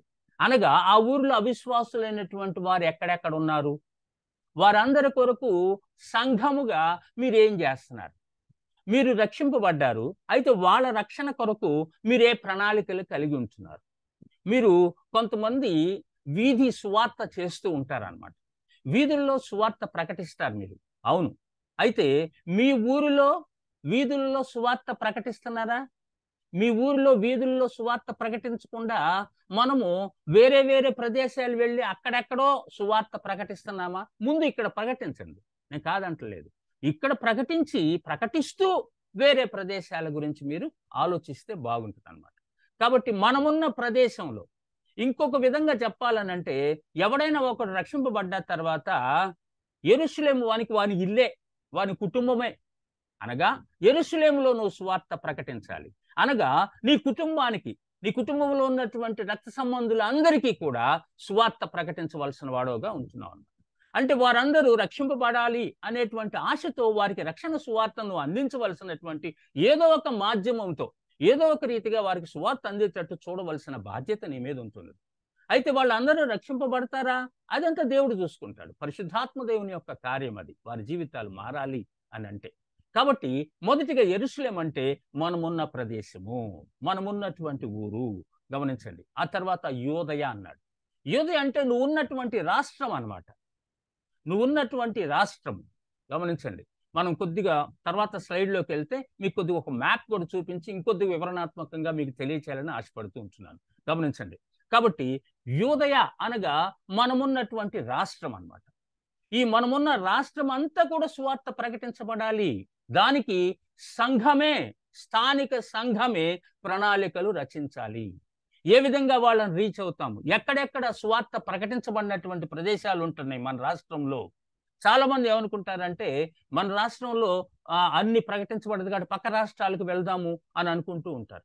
వాటికంటే ముందు నువ్వు రాష్ట్రంలో ఎక్కడెక్కడ ప్రకటించబడలేదో సర్వే చేయవలసిన బాధ్యత నీ మీద ఉంటుంది సంఘంగా, స్థానిక సంఘంగా. అనగా సంఘంలో ఉంటున్నటువంటి కాపరి, ఆ కమిటీ, ఆ పెద్దలు వాళ్ళందరూ కూడా కూర్చొని ఏ విధంగా మన సంఘం ద్వారా ప్రకటించబడిన ప్రదేశాలకు సువార్తను తీసుకొని వెళ్ళాలి మనము అనేటువంటి ఆలోచన తప్పకుండా అందరూ కూర్చొని ఆలోచించవలసిన బాధ్యత ఉంటున్నది అనేది గుర్తు చేస్తూ ఉంటున్నాను. యోదయ అంటే రాష్ట్రం అంతటా అని అర్థం అన్నమాట. గమనించండి. తర్వాత సమరయ అనగా నీ పొరుగు రాష్ట్రం అన్నమాట. ఎప్పుడైతే నువ్వు ఇక్కడ పని చేస్తూ ఉంటావో అప్పుడు పొరుగు రాష్ట్రం గురించి కూడా ఆలోచిస్తావు నువ్వు. అనగా ఈ పొరుగు రాష్ట్రానికి మనందరం వెళ్ళనక్కర్లా. మన సంఘంలో కొంతమందిని తయారు చేసి పొరుగు రాష్ట్రానికి మనము సువార్థికులుగా లేకపోతే మిషనరీస్గా పంపిస్తూ ఉంటామన్నమాట. అనగా మన సంఘంలో తయారు చేయాలి సువార్థికులను మనం. అప్పుడు మనము వారి యొక్క పిలుపుని బట్టి, దేవుడు వారిని పిలిచిన పిలుపుని బట్టి వాళ్ళకి ఆ విధమైన గైడెన్స్ ఇస్తూ వాళ్ళని ఆ విధంగా వేరే రాష్ట్రాలకు, పక్క రాష్ట్రాలకు కూడా మనం సువార్త అందించవలసిన వారంగా ఉంటున్నాము.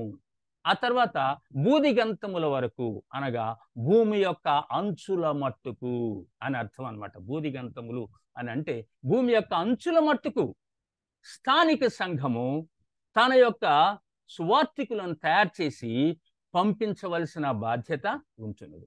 దేవుని బిడ్డలారా, ఇక్కడ అర్థం చేసుకోండి.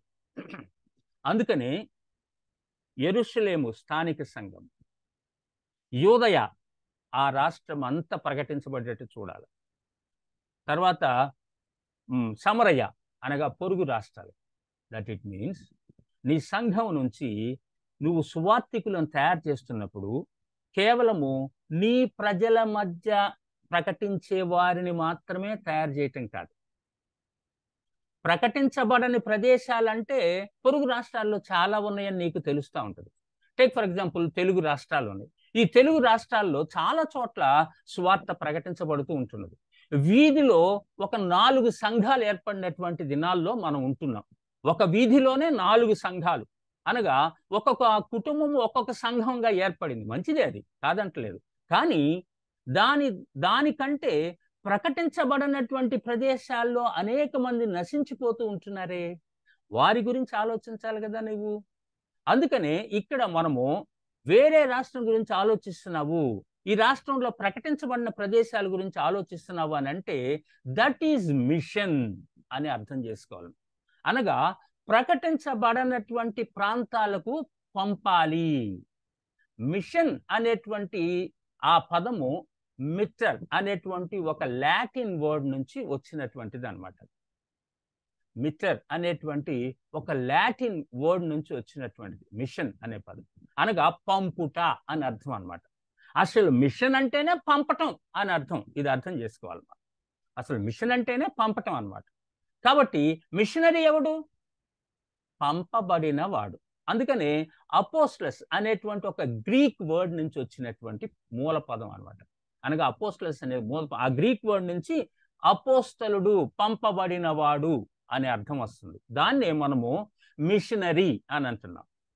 అనగా ఒక ప్రత్యేకమైన ఉద్దేశంతో, మతపరమైనటువంటి విశ్వాసముతో, ఆ మతపరమైన విశ్వాసము లేనటువంటి వారి దగ్గరికి పంపబడినటువంటి వారిని మిషనరీ అని అంటున్నాం మనం. కాబట్టి ఎవరైతే ప్రకటించబడిన ప్రాంతాలకు పంపబడతారో వాళ్ళు మిషనరీస్గా పేర్కొనబడుతూ ఉంటున్నారు. మరలా వాళ్ళు వెళ్ళిపోయి అక్కడే ఉండిపోతారు, ఆ ప్రజలతో మమేకమైపోతారు. ఆ ప్రజలతో మేము కూడా మీలో ఒకరమే అనేటువంటి విధానంలో వారిని ప్రభు దగ్గరికి నడిపించడానికి వారితో కలిసి జీవించి వారిలోనే ఉండిపోతారు. వాళ్ళని మిషనరీస్ అంటాం. అంతేకాని నువ్వు సంఘంలో ఎక్కడికో ఒక పిల్లోని పంపించేసి వాడేదో కొద్దిసేపు అక్కడ ప్రకటించేసి మళ్ళా వచ్చేస్తే వాడు మిషనరీ కాదు, వాడు సువార్థికుడు అవుతాడు. అనగా ప్రకటించబడిన ప్రదేశాలకి ఆ విధంగా పంపబడాలి ప్రజలు. వాళ్ళని సంఘము మిషనరీస్గా పంపటము అనే విధానాన్ని అర్థం చేసుకుంటున్నాం మనం. దేవుని బిడ్డలారా, ఈ విషయాన్ని క్లియర్గా మీకు మరి అర్థం అవ్వాలని ఆశపడుతున్నాను. అందుకనే సమరయ అని అంటున్నప్పుడు అన్యజనుల ప్రదేశం అనేది మనకు అర్థమవుతూ ఉంటుంది. అనగా సమరయలో యూదేతరులు ఉంటారు. ఆ దినాల్లో యూదేతరులను అన్యజనులు అన్నారు. కానీ ఈ దినాల్లో యేసుని ఎరుగనటువంటి వాడు, మారు మనసు పొందనటువంటి వాడు ఎవడైనా సరే, వాడు ఒకవేళ పుట్టుక క్రైస్తవుని అని చెప్పుకున్నా సరే వాడు అన్యుడే, మారు మనసు పొందలేదు కాబట్టి మారు మనసు పొందనటువంటి వారు అనేక ప్రాంతాల్లో ఉంటున్నారు. వారందరి కొరకు ఎక్కడైతే అసలు ఇంతవరకు సువార్త ప్రకటించబడలేదో ఆ ప్రాంతాల గురించి దేవుని బిడ్డలారా అర్థం చేసుకోండి. అనగా జాన్ నాక్స్ ఒక మాట అంటాడు అనమాట, మరి సువార్త రెండవసారి వినేటందుకు అనర్హుడు ఎవడైనా కానీ. ఎందుకంటే ప్రకటించబడిన ప్రజలు ఇంతవరకు విననటువంటి ప్రజలు లక్షల్లో ఉంటున్నప్పుడు నువ్వు రెండోసారి వాక్యం వినటానికి అసలు అర్హత ఎక్కడిది నీకు అంటాడు. దీన్ని అర్థం చేసుకోండి. చాలా మందికి ఈ మాటలు అర్థం కావు. మిషన్ మైండ్తో యేసుక్రీస్తు కలిగినటువంటి ఈ మనస్సును మీరును కలిగి ఉండండి. యేసుక్రీస్తు ఆ మనస్సుతోనే మనతో మాట్లాడుతూ ఉంటున్నాడు. దేవుని బిడ్డలారా అర్థం చేసుకోండి. ప్రకటించబడినటువంటి ప్రాంతాలు,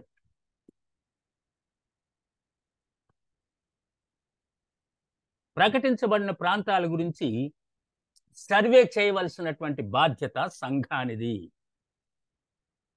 ప్రకటించబడిన ప్రాంతాల గురించి సర్వే చేయవలసినటువంటి బాధ్యత సంఘానిది. అప్పుడు ఆ ప్రకటించబడిన ప్రాంతాలకి మీరు కొంతమందిని తయారు చేసి వారిని ప్రార్థనాపూర్వకంగా పంపాల. ఇది అపోస్తల చర్చ్ యొక్క విధానము. అపోస్తల కార్యాల గ్రంథంలో మీరు చదువుతుంటే, అపోస్తల కార్యాల గ్రంథం 13వ అధ్యాయంలో మీరు చదివితే అక్కడ వాళ్ళంతా కలిసి ఉపవాసం ఉండి ప్రార్థన చేస్తూ ఉంటున్నప్పుడు పరిశుద్ధాత్మ దేవుడు వారితో మాట్లాడాడు. ఏమని? పౌలుని శీలను, పౌలును బర్నబాసును నా కొరకు ప్రత్యేకపరిచి మీరు పంపాలి కదా, ఇంకా మీ దగ్గరే పెట్టుకున్నారేంటి, వారిని పంపండి అని వారిని గైడ్ చేసినట్టు చూస్తాం మనం. అప్పటి నుంచే పౌలు యొక్క మొదటి ప్రయాణం మొదలైనట్టు చూస్తాం. అనగా ప్రకటించబడినటువంటి ప్రాంతాలకు పంపబడటం. దేవుని బిడ్డలారా అర్థం చేసుకోండి. అపోస్తల కార్యాల గ్రంథంలో నేను చాలా విషయాలు మీ ముందుకు తీసుకొని రాగలను, కానీ ఇక్కడ సమయం లేదు కాబట్టి దాన్ని నేను కట్ చేస్తూ ఉంటున్నాను. భూదిగంతముల వరకు మీరు నాకు సాక్షులుగా ఉండాలి అంటే మిషన్స్ సందేశాన్ని ఇక్కడ మనం అర్థం చేసుకున్నాం. అందుకని ఇక్కడ మీకు ఈ మ్యాప్ కూడా మీరు ఎప్పుడైనా సరే బైబిల్ చదివేటప్పుడు ప్రాంతాల గురించి వచ్చినప్పుడు ఖచ్చితంగా మ్యాప్స్ స్టడీ చేయండి మీరు.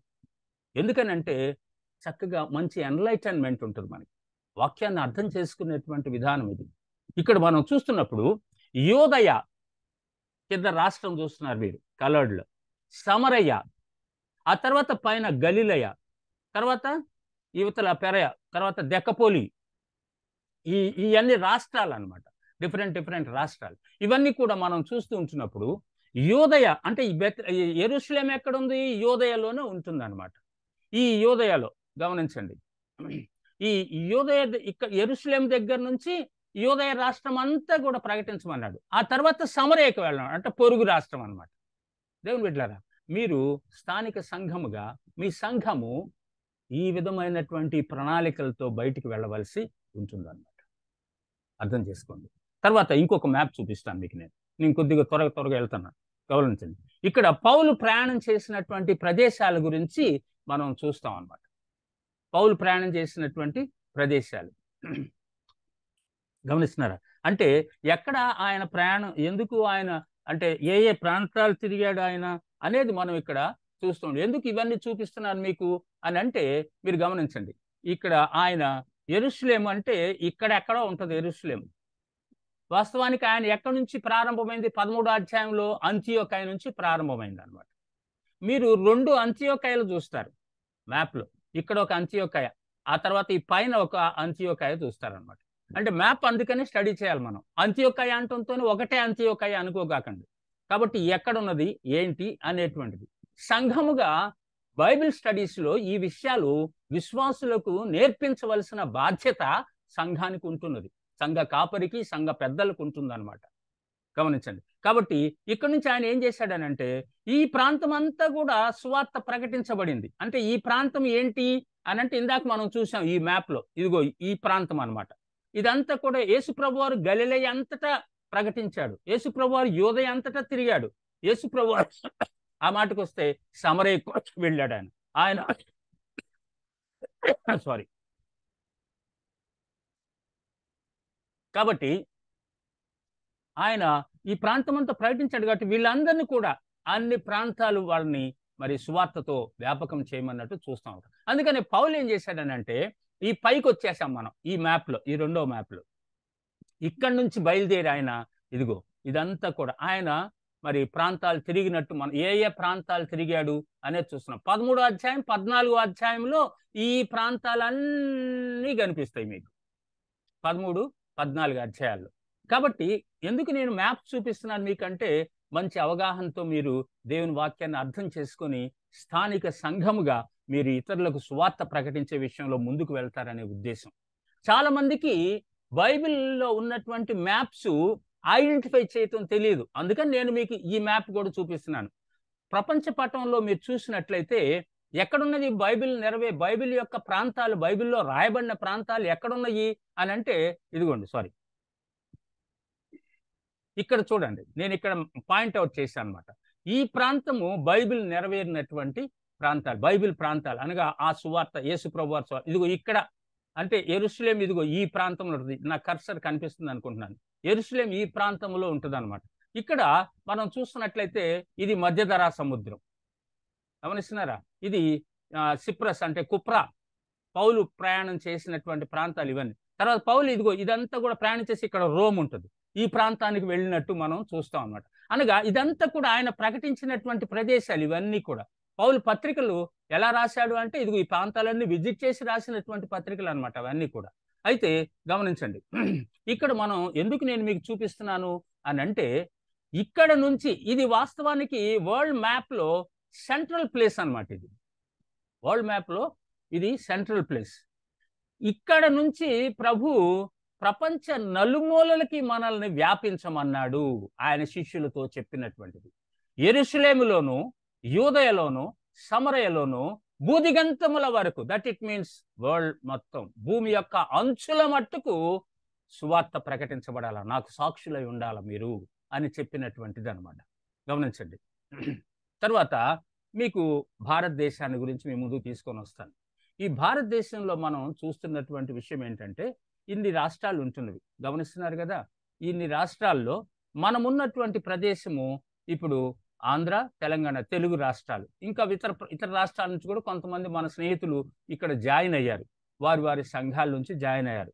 వారందరికీ కూడా దేవుని వాక్యం నుండి మనం నేర్చుకుంటున్నటువంటి విషయం ఏంటంటే మనకు సువార్త అందింది, ఎవరో మనకు సువార్త అందించారు, మనం సంఘంగా ఏర్పడ్డాము. అయితే మన బాధ్యత ఏంటంటే ఈ తెలుగు రాష్ట్రాల నుండి ఈ అంటే ఇండియా నలుమూలలకు సువార్త వ్యాపించవలసిన బాధ్యత ఉంటున్నది. అయితే ఎక్కడ సువార్త ప్రకటించబడలేదు, ఎక్కడ అసలు సువార్త ప్రకటించబడలేదు, ఈ సత్యాన్ని మీరు గుర్తించాలన్నమాట. Where should we preach? Unreached places, అనగా సువార్త అందనటువంటి ప్రాంతాలు ఉంటుంది. ఎక్కడ ఉంటున్నావు అవి అనేది చూసినప్పుడు గమనించండి, ఇక్కడ నేను ఆ బ్లాక్ మార్క్ ఇచ్చాను. ఇక్కడ నేను ఈ బ్లాక్ మార్క్కి ఈ కింద ఉన్నటువంటి ప్రదేశం, ఈ బ్లాక్ మార్క్కి కింద ఉన్నటువంటి ప్రదేశాలు మీరు చూసినట్లయితే ఈ కింద ఉన్న ప్రదేశాల్లోనే సువార్త ప్రకటించబడింది. ఈ పైన ఉన్నటువంటి ప్రదేశాల్లో సువార్త ప్రకటించబడని ప్రాంతాలు చాలా ఉన్నాయి అన్నమాట. ఆ మాటకు వస్తే మీరు ఒకవేళ చేసినట్లయితే ఇండియా సర్వేలో కొన్ని రాష్ట్రాల్లో, కొన్ని జిల్లాలలో ఒక్క క్రైస్తవుడు కూడా లేనటువంటి జిల్లాలు ఉంటున్నాం అన్నమాట. మన భారతదేశంలో దాదాపు 6,32,000 గ్రామాలు ఉంటున్నవి.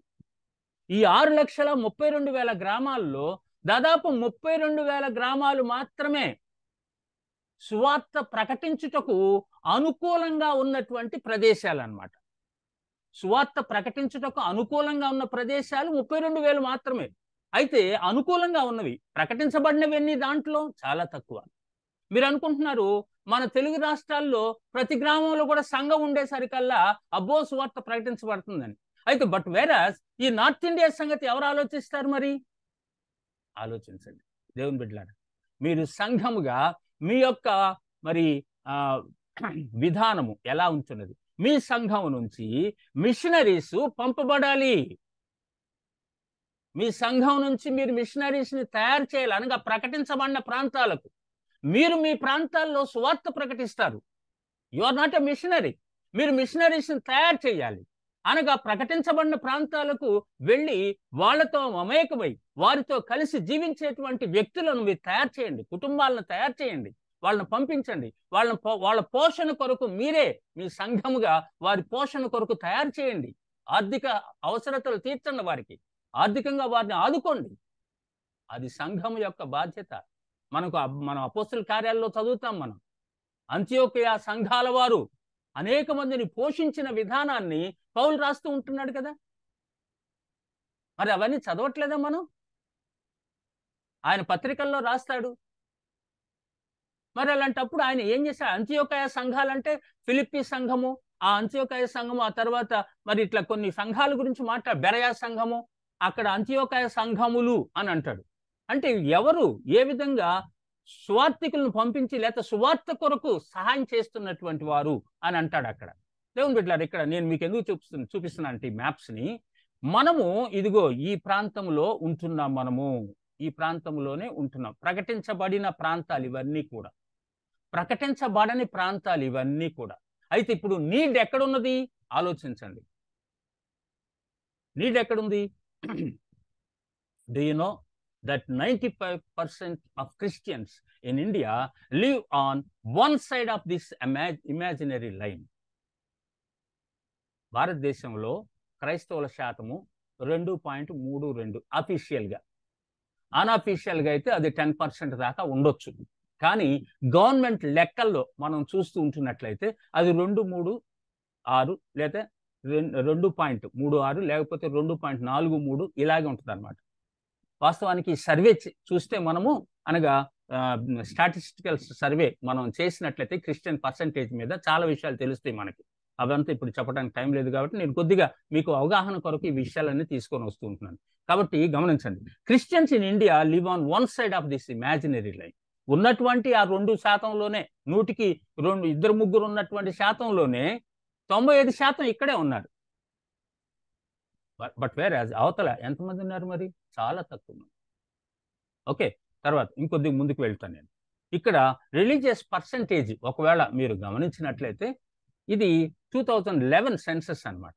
2021 సెన్సస్ ఏమైందన్నా అని అంటే రిలీజియస్ సెన్సస్ ఇవ్వాల. అక్కడ బీజేపీ గవర్నమెంట్ వచ్చిన తర్వాత రిలీజియస్ సెన్సస్ ఇవ్వటానికి ఇష్టపడలేదు. ఎందుకనంటే చాలామంది ఒకవేళ ఇచ్చినా కానీ క్రైస్తవుల్ని తక్కువగా చూపించాలనేటువంటి ఉద్దేశంతో ఉన్నటువంటి వారు, ముస్లిమ్స్ని తక్కువగా చూపించాలనే ఉద్దేశంతో ఉన్నటువంటి వారు, మైనారిటీగా ఒకవేళ చూపించిన తప్పుడు లెక్కలు చూపించి వాళ్ళు ఆ విధంగా వీళ్ళని అణగద్రొక్కాలని చూస్తున్నటువంటి వారుగా చూస్తాం మనం. అయితే ఇక్కడ 2011 సెన్సస్ ప్రకారం చూసినట్లయితే హిందూయిజం 79.8% ఉంది, ఇస్లాం 14.2%, క్రిస్టియానిటీ ఎంత ఉంది? 2.3%.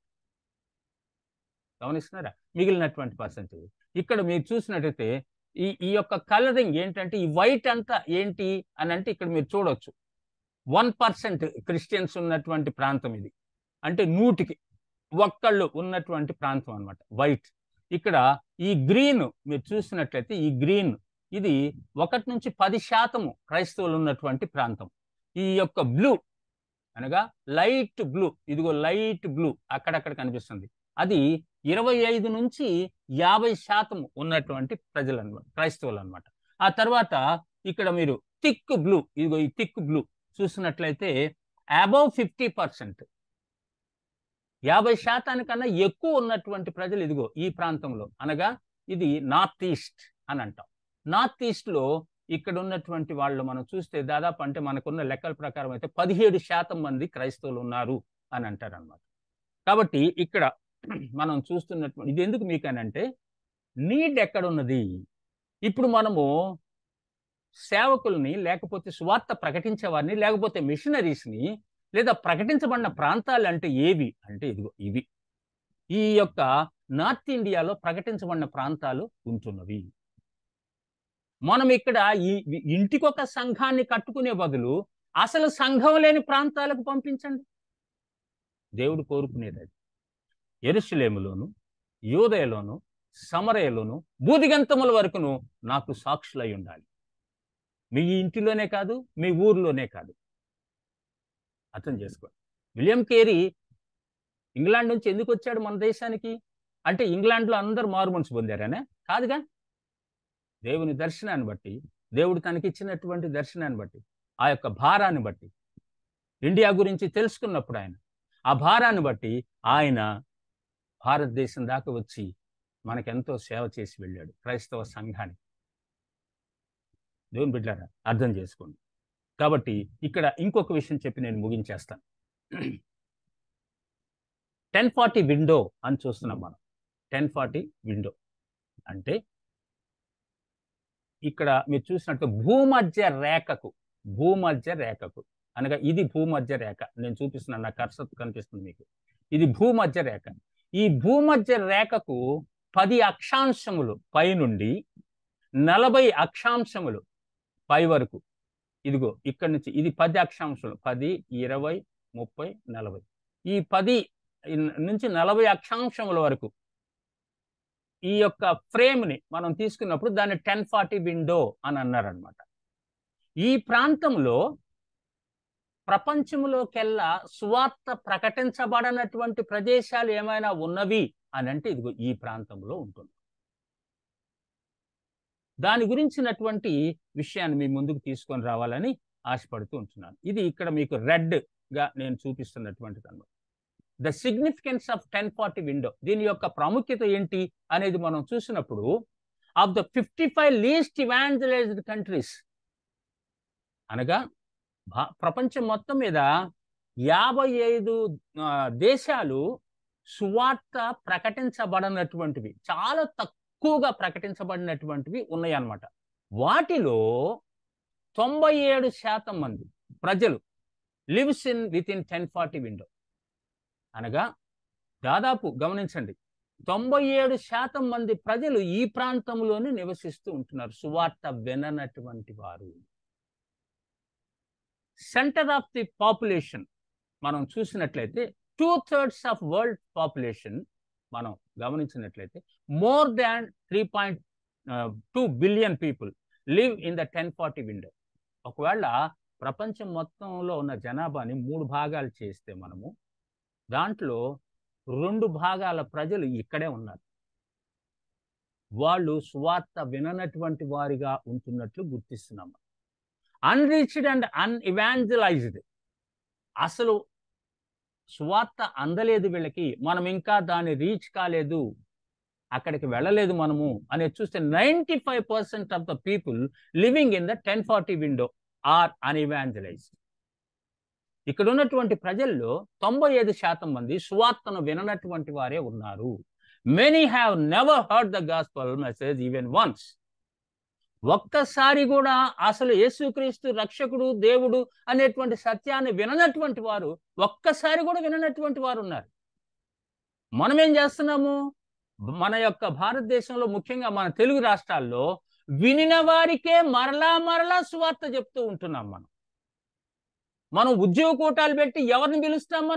మన సంఘాల్లో ఉన్న వాళ్ళనే, అంటే విశ్వాసులనే పిలుస్తాం. సంఘానికి అటెండ్ అవుతున్నటువంటి వారినే కూర్చోబెట్టి మరలా సువార్త చెప్తాం వాళ్ళకి. ఎంత అన్యాయం దేవుని బిడ్డలారా! నువ్వు ఆ పేరుగాంచినటువంటి వీళ్ళని పిలిచి, ఆ పేరుగాంచినటువంటి సేవకులను పిలుస్తాంగా మనం.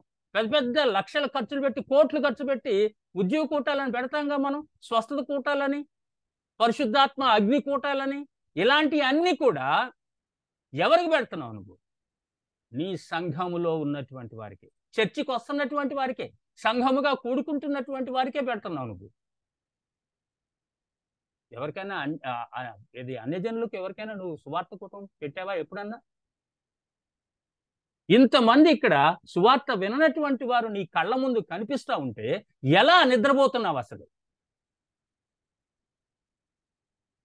నీ స్వార్థ ప్రయోజనాల కొరకు నువ్వు కూటాలు పెట్టి లక్షలు కోట్లు సంపాదించుకోవటం కొరకు వాటి మీద. ఎంత దుర్మార్గం! అలాంటి వాళ్ళని సపోర్ట్ చేసేటువంటి స్థానిక సంఘాలని ఏమనాలి? దేవుని బిడ్డలారా, ప్రకటించబడని ప్రజలు, ప్రకటించబడిన ప్రాంతాలు నీ కళ్ళెదుట కనిపిస్తుంటే నువ్వు భారం లేకుండా లేనిపోయినటువంటి కథలు చెప్పుకుంటూ, మాటలు చెప్పుకుంటూ ఎంతకాలం గడుపుతావు నువ్వు? అర్థం చేసుకో.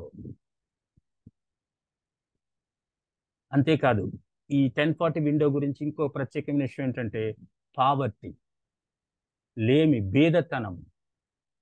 85% of those living in the 1040 window are the poorest of the world's poor. ప్రపంచంలో ఉన్నటువంటి బీద ప్రజలు ఎక్కడున్నారు అంటే ఇదిగో ఈ 1040 విండోలో ఉంది. యేసుప్రభు వారు బీదలను కనికరించండి ఎందుకు చెప్పాడు? బీదలకు సువార్త ప్రకటించడానికి వచ్చాను అన్నాడు యేసుప్రభు వారు.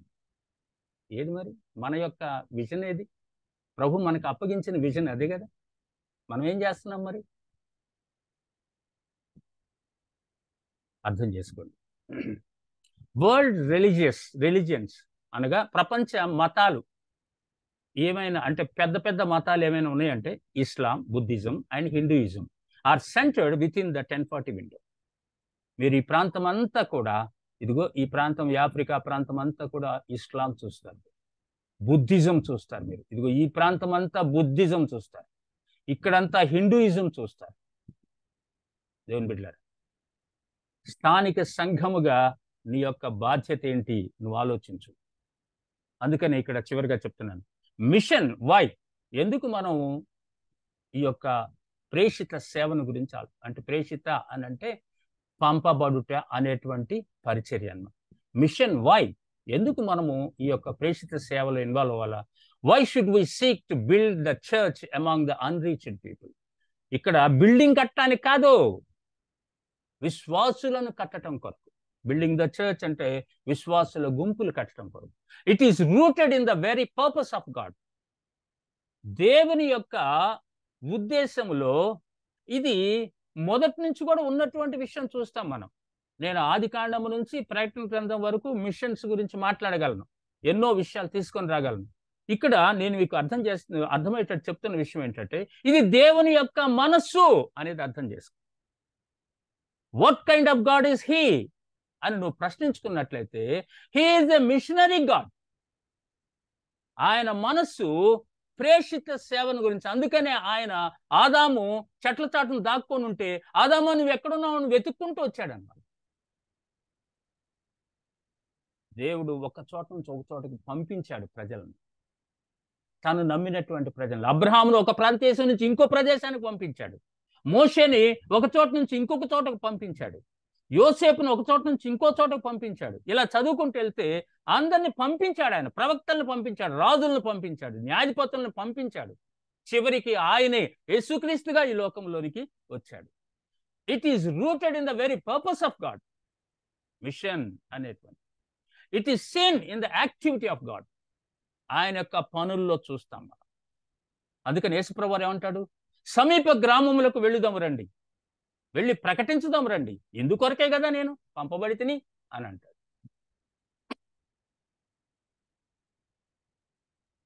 ఎలా మనము మన యొక్క స్థానిక సంఘములో ఈ మిషన్ యాక్టివిటీని చేపట్టవచ్చు?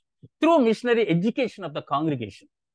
సంఘములో మీరు మిషన్ ఎడ్యుకేషన్ క్లాసెస్ కండక్ట్ చేయండి, మిషన్స్ గురించి టీచ్ చేయండి, సువార్త వ్యాపకం గురించి వాళ్ళల్లో మనసును పుట్టించండి, ఆ విజన్ని క్రియేట్ చేయండి మీ టీచింగ్స్ ద్వారా, బిబిలికల్ టీచింగ్స్ ద్వారా. సంఘాన్ని ఆ విధంగా మీరు ఆయత్తపరచవలసింది. మొదటిగా పాస్టర్కు ఉండాలి ఈ యొక్క మిషనరీ యాటిట్యూడ్, మిషన్ మైండ్ ఆ సంఘ కాపరికి ఉండాలి. చాలా మంది సంఘ కాపురులకు అసలు మిషన్ అంటే ఏంటో తెలియదు. సారీ, నేను ఇలా మాట్లాడుతున్నాను. నేను అనేక మందితో మాట్లాడుతుంటున్నటువంటి సమయాలను బట్టి నేను ఈ విధంగా మీ మధ్యకి తీసుకొని వస్తున్నాను. చాలా మందికి మిషన్ యాక్టివిటీ గురించి తెలియదు, మిషన్ అంటే ఏంటో కూడా తెలియదు అసలు. మళ్ళా మిషనరీ పరిచర్య చేస్తున్నామంట. నేను తర్వాత చాలా వివరంగా ఏదైనా విషయంలో మాట్లాడతాను. తర్వాత చర్చ్ రిలేటెడ్ ఆర్గనైజేషన్స్ అనగా, మనము ఒకవేళ అలాంటి అవగాహన లేని పరిస్థితుల్లో అది మనం గుర్తించినప్పుడు, ఎవరైతే ఇలాంటి యాక్టివిటీస్ చేస్తూ ఉంటున్నారో వాళ్ళని సంఘంలోనికి ఆహ్వానించాలి. అలాంటి సంస్థలని టేక్ ఫర్ ఎగ్జాంపుల్, ఇప్పుడు మన యొక్క పార్ట్నర్షిప్ ఇండియా ఉంది. ఇలాంటి ఆర్గనైజేషన్స్ని సంస్థలోకి మన సంఘంలోనికి ఆహ్వానించి టీచింగ్స్ ఇప్పించాలి. సరైన అవగాహన తీసుకొని రావాలి సంఘానికి. సువార్త ప్రకటన ఎడల మిషన్ పరిచర్య అంటే ఏంటి, లోకల్ సువార్త అంటే ఏంటి, వీటన్నిటి విషయంలో చర్చ్ రిలేటెడ్ ఆర్గనైజేషన్స్ ఎంకరేజ్ చేయండి. అందుకని ఇక్కడ పారా చర్చ్ ఆర్గనైజేషన్స్ అన్న. ఈ పారా చర్చ్ ఆర్గనైజేషన్స్ అంటే ఇప్పుడు ఇదిగో మీరు చూస్తున్నారు, this is also a para church organisation. అనగా చర్చ్ కొరకు చర్చెస్ మధ్య పనిచేసేటువంటిది పారా చర్చ్ ఆర్గనైజేషన్. దానికి ఇందాక అన్న యుఎస్ఐ పరిచర్య అన్నాడు, విద్యార్థుల మధ్య పరిచర్య, అది కూడా పారా చర్చ్ ఆర్గనైజేషన్. ఐఎం, ఎఫ్ఎంపిబి, ఇలాంటి మిషనరీ ఆర్గనైజేషన్స్ ఉన్నాయి. ఇప్పుడు మనం చూస్తున్నాం పార్ట్నర్షిప్ ఇండియా, ఇవన్నీ కూడా పారా చర్చ్ ఆర్గనైజేషన్స్. వీటిని మీరు మీ సంఘాలకు ఆహ్వానించి వాళ్ళ ద్వారా టీచింగ్స్ ఇప్పించండి మీ యొక్క విశ్వాసులకు. వాళ్ళు వచ్చి మీ యొక్క ఏమంటాం ఆఫరింగ్స్ ఏమి కొట్టుకొని వెళ్ళిపోవటానికి రారాళ్ళు, కేవలం మీకు టీచ్ చేయడానికి వస్తారు వాళ్ళు. చాలా మంది సంఘాల్లో పాస్టర్స్ వేరే వాళ్ళని పిలవటానికి ఇష్టపడరు, ఎందుకంటే అమ్మో వీడికి మళ్ళీ మా చందాలని వెళ్ళిపోతాయేమో అని భయపడతారు. పారా చర్చ్ ఆర్గనైజేషన్స్ అలా ఉండవు. వాళ్ళు కేవలం మీకు ఇలాంటి టీచింగ్స్ ఇచ్చి మిమ్మల్ని ఎంకరేజ్ చేయటం కొరకు వాళ్ళు మిమ్మల్ని ఉపయోగించుకుంటారు. దేవుని బిడ్డలారా, అర్థం చేసుకోండి. తర్వాత స్పెషల్ ఎఫర్ట్స్, మీరే మీ సంఘంగా కొన్ని ప్లాన్ చేసుకుని స్పెషల్ ఎఫర్ట్స్ అనగా దీంట్లో మిషన్స్ టీచింగ్ అరేంజ్ చేయండి. ఇవాంజలిజం మీద టీచింగ్ అరేంజ్ చేయండి. అనగా what is evangelism and what is machines work. ఈ సపరేషన్ అంటే ఇది అర్థం చేసుకోవాలి వాళ్ళు. అప్పుడు మీరు చక్కగా ఆ స్పెషల్ టీచింగ్స్ ఇప్పించండి. 2-3 రోజులు మీరు ప్రత్యేకంగా మిషన్స్ మీద ఒక టీచింగ్ ప్రోగ్రామ్ మీకు సంఘంలో అరేంజ్ చేయండి. చక్కగా వచ్చి టీచ్ చేసే వాళ్ళు ఉన్నారు మీకు. మన యొక్క పార్ట్నర్షిప్ ఇండియా ద్వారా వచ్చి అరేంజ్ చేసేటువంటి వాళ్ళు ఉన్నారు, ఇంకా ఇతర ఆర్గనైజేషన్స్ ద్వారా వచ్చి అరేంజ్ చేసేటువంటి వాళ్ళు ఉన్నారు, చక్కగా టీచ్ చేసే వాళ్ళు ఉన్నారు. వివరణాత్మకంగా అనేక విషయాలు బోధిస్తారు మీకు. అది మీరే స్థానిక సంఘంగా మీరు చేయాలి ఆ పని. మనకు అంత్యోకయ సంఘము ఒక గ్రేట్ ఇన్స్పిరేషన్గా బైబిల్లో మనకు కనిపిస్తుంది అనేక విషయాల్లో అన్నమాట. నేను వివరించనక్కర్లేదు.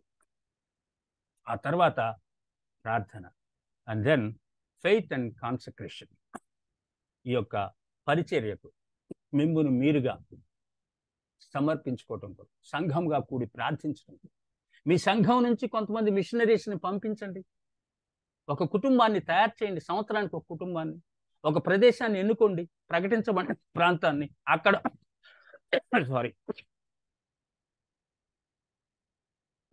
అనగా ఎక్కడ ప్రకటించబడలేదో అక్కడికి వెళ్ళండి. అంతేగాని అక్కడ మా సంఘం ఉండాలి, అక్కడ మా బోర్డు పెట్టాలి, అక్కడ అది కాదు మన యొక్క దృక్పథం. ఎక్కడ ప్రకటించలేదో, సంఘం ఎక్కడ లేదో ఆ ప్రాంతాన్ని ఎన్నుకోండి.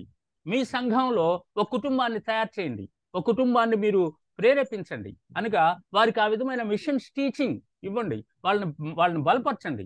అయ్యా ఆర్థికంగా మేము మీకు సహాయం చేస్తాం, మీరు వెళ్ళి అక్కడ సువార్త ప్రకటిస్తారా? వాళ్ళని ఆ విధంగా ఎంకరేజ్ చేయండి, పంపించండి. వాళ్ళ కొరకు ప్రార్థన చేయండి. అంత్యోకయ సంఘం ప్రార్థన చేస్తున్నప్పుడే పరిశుద్ధాత్మ దేవుడు వారితో మాట్లాడాడు. ఎంతకాలం ఇంకా పౌలుని బర్నబాను అంతే దగ్గర పెట్టుకుంటారా, మీరు పంపిండి అని అన్నాడు. అవును, మీరు ప్రార్థన చేస్తే దేవుడు మీకు దర్శనాన్ని ఇస్తాడు. ఆ దర్శన ప్రకారం మీ సంఘం ఇతరులను పంపించటానికి ముందుకు రావాలి. ఇన్ఫర్మేషన్ ఎలా వస్తుందో మనకి? మిషన్ లిటరేచర్ ఉండాలి. తెప్పించండి మీ సంఘానికి. మిషన్స్ న్యూస్ బులెటిన్ ఒక బోర్డు అరేంజ్ చేయండి.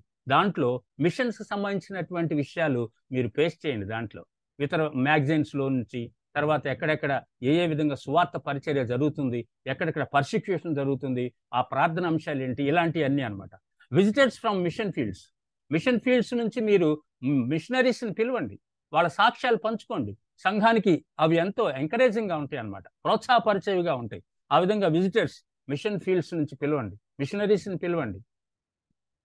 గమనించండి. ఆ తర్వాత మిషన్ ఫీల్డ్ విజిట్స్, సంఘముగా మీ సంఘం నుంచి ఓ 10 మంది మిషన్ ఫీల్డ్స్ పంపించండి, మీ యవ్వనస్తులను పంపించండి. వాళ్ళు చూడటం ద్వారా దేవుని యొక్క దర్శనాన్ని కలిగి ఉండటానికి వీలవుతుంది. ఆ ప్రాంతాలను చూడటం ద్వారా, వాళ్ళు పనిచేస్తున్న విధానం, ఆయా వ్యక్తులు ఏ విధంగా దేవుని అంగీకరించారనేటువంటి సత్యాన్ని వారు గుర్తించడం ద్వారా వాళ్ళు కూడా ఆ విధమైన యాటిట్యూడ్తో మీ సంఘాల్లో పనిచేయటానికి వీలవుతుంది అన్నమాట. కాబట్టి మిషన్ ఫీల్డ్ విజిట్స్ మీరు ఏర్పాటు చేయండి. ఆ విధంగా మీరు దేవుని కొరకు చక్కగా వాడబడతారు. మీ సంఘం మిషనరీ సంఘంగా పేరొందుతుందన్నమాట. దేవుని బిడ్డలారా, అర్థం చేసుకోండి. ఈ విషయాలు చాలా సింపుల్గా నేను మీకు త్వరగా చెప్పుకుంటూ వెళ్ళిపోతున్నాను. లోకల్ చర్చ్ ఇన్వాల్వ్మెంట్ అనగా మీ స్థానిక సంఘం, ప్రేయర్ గ్రూప్స్ అరేంజ్ చేయండి. పర్సనల్గా మీరు వాళ్ళ మీద అజమాయిషీ కలిగి ఆ విధంగా పంపించడానికి ఇష్టపడండి. తర్వాత ప్రేయర్ గ్రూప్స్, పర్సనల్ అంటే వ్యక్తులను పంపించండి. ఆ తర్వాత అనగా వారికి ఆర్థిక సహాయం చేయండి. ఆఫరింగ్ టు మిషనరీ అనగా ప్రత్యేకంగా మీ సంఘంలో ఒక ఆదివారాన్ని మిషనరీ ఆదివారంగా పెట్టుకోండి. అప్పుడు వచ్చిన ఆఫరింగ్స్ అన్నీ కూడా ఎక్కడ సువార్త ప్రకటించబడలేదో ఆ ప్రాంతాలకు వ్యక్తులు పంపించండి. Set apart a Sunday for missions. Adopt a missionary or missionaries. ఒక మిషనరీని ఒకవేళ మీరు పంపించలేకపోతే, ఎక్కడైనా ఆర్థిక సహాయం లేక సరైన మిషనరీ వర్క్ జరగకపోతుంటే ఆ ప్రాంతాలని మీరు అడాప్ట్ చేసుకోండి. వాళ్ళని పోషించండి. వాళ్ళు మీ సంఘం ద్వారా అక్కడ పరిచర్య చేస్తున్నారని వాళ్ళని ప్రమోట్ చేయండి, వాళ్ళని ఇంకా ఎంకరేజ్ చేయండి. దేవుని బిడ్డలారా, అర్థం చేసుకోండి. నేను నా పర్సనల్గా 4 మిషనరీస్ని పోషిస్తూ ఉంటున్నాను. నా యొక్క ఫ్రెండ్స్ కొంతమంది ఉన్నారు, వాళ్ళు ఆర్థిక సహాయం కూడా వాళ్ళు షేర్ చేస్తూ ఉంటారు. అదే సమయంలో ఆ 4 మిషనరీస్ని ఇప్పుడు నేను 13 సంవత్సరాల నుంచి పోషిస్తూ ఉంటున్నాను.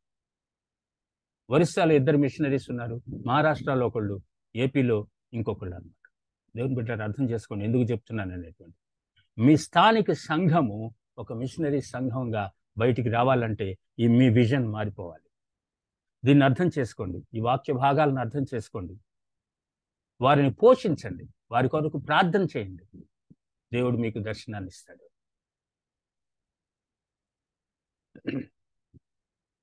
ఎందుకు అనేక ప్రాంతాల్లో సరైన మిషన్ వర్క్ జరగట్లేదంటే, లో మోరల్ స్టాండర్డ్స్. స్థానిక సంఘాలలో అనేకమైన సంఘాలలో మోరల్ స్టాండర్డ్స్ లేవు. అప్పుడు మిషన్స్ పరిచర్య ఎలా అర్థమవుతుంది వాళ్ళకి? స్థానిక సంఘాల్లో ఎక్కువ మంది కమిటీ మెంబర్స్ అవిశ్వాసులు ఉన్నారు, యేసుని ఎరుగనటువంటి వారు ఉన్నారు. రొటీన్ ప్రోగ్రామ్స్, పండగలకు ప్లాన్లు చేస్తాం మనం, పండగలకి పబ్బన్నాలకి ప్లాన్లు చేస్తాం, బాగా తినటానికి ప్లాన్లు చేసుకుంటాం, కానీ సువార్త ప్రకటనకు ప్లాన్ చేయం. స్పిరిట్లెస్ లీడర్స్, ఆత్మ లేనటువంటి ప్రజలు అనగా పరిశుద్ధాత్ముని కలిగి లేనటువంటి వారు అంటే అవిశ్వాసం. స్పిరిట్లెస్ లీడర్స్, అనేక మంది నాయకులు దేవుని ఆత్మ లేనటువంటి వారు ఉన్నారు, మారుమనసు లేనటువంటి వారు ఉంటున్నారు సంఘాల్లో. గివింగ్ ఇంపార్టెన్స్ టు స్ట్రక్చర్స్, ఇదిగో ఇలాంటి బిల్డింగ్స్కి ప్లాన్ చేస్తున్నారు. కోట్లు బిల్డింగ్ కట్టడానికి ఇస్తారు కానీ సువార్త వ్యాపకానికి ఇవ్వరు. సూటు బూట్ వేసుకొని దర్జాగా తిరిగేటువంటి వాళ్ళకి సువార్త కొరకని ఇస్తారు. వాళ్ళు సువార్త కాదు ప్రకటిస్తుంది, వాడి కార్ల కొరకు, వాడి ఇళ్ల కొరకు, వాడి బిడ్డల యొక్క గొప్పతనం కొరకు. వాడి ఇంట్లో ఉన్నటువంటి 4 కార్లు ఉంటాయి. ఇలాంటి వాటికి ప్రతి నెల 10,000, 20,000, 30,000 పంపించేటువంటి వాళ్ళు ఉన్నారు. కానీ మిషనరీ పరిచర్య అంటే అస్సలు అర్థం కానటువంటి వాళ్ళు ఉంటున్నారు సంఘాల్లో ఈ దినాల్లో. దేవుని బిడ్డలారా, అర్థం చేసుకోండి. స్థానిక సంఘము ఈ యొక్క మిషన్స్ పరిచర్యను అర్థం చేసుకోవాలి. స్థానిక సంఘం ద్వారానే మిషనరీస్ పంపబడాలి. దేవుడు కోరుకున్నది. నేను ఇంతటితో ముగిస్తూ ఉంటున్నాను. దేవుడు మీ జీవితంలో ఈ విధమైనటువంటి విధంగా దేవుని వాక్యాన్ని అర్థం చేసుకునేటువంటి రీతిగా ఉండాలని నేను కోరుకుంటూ ఉంటున్నాను. మీలో ఎవరైనా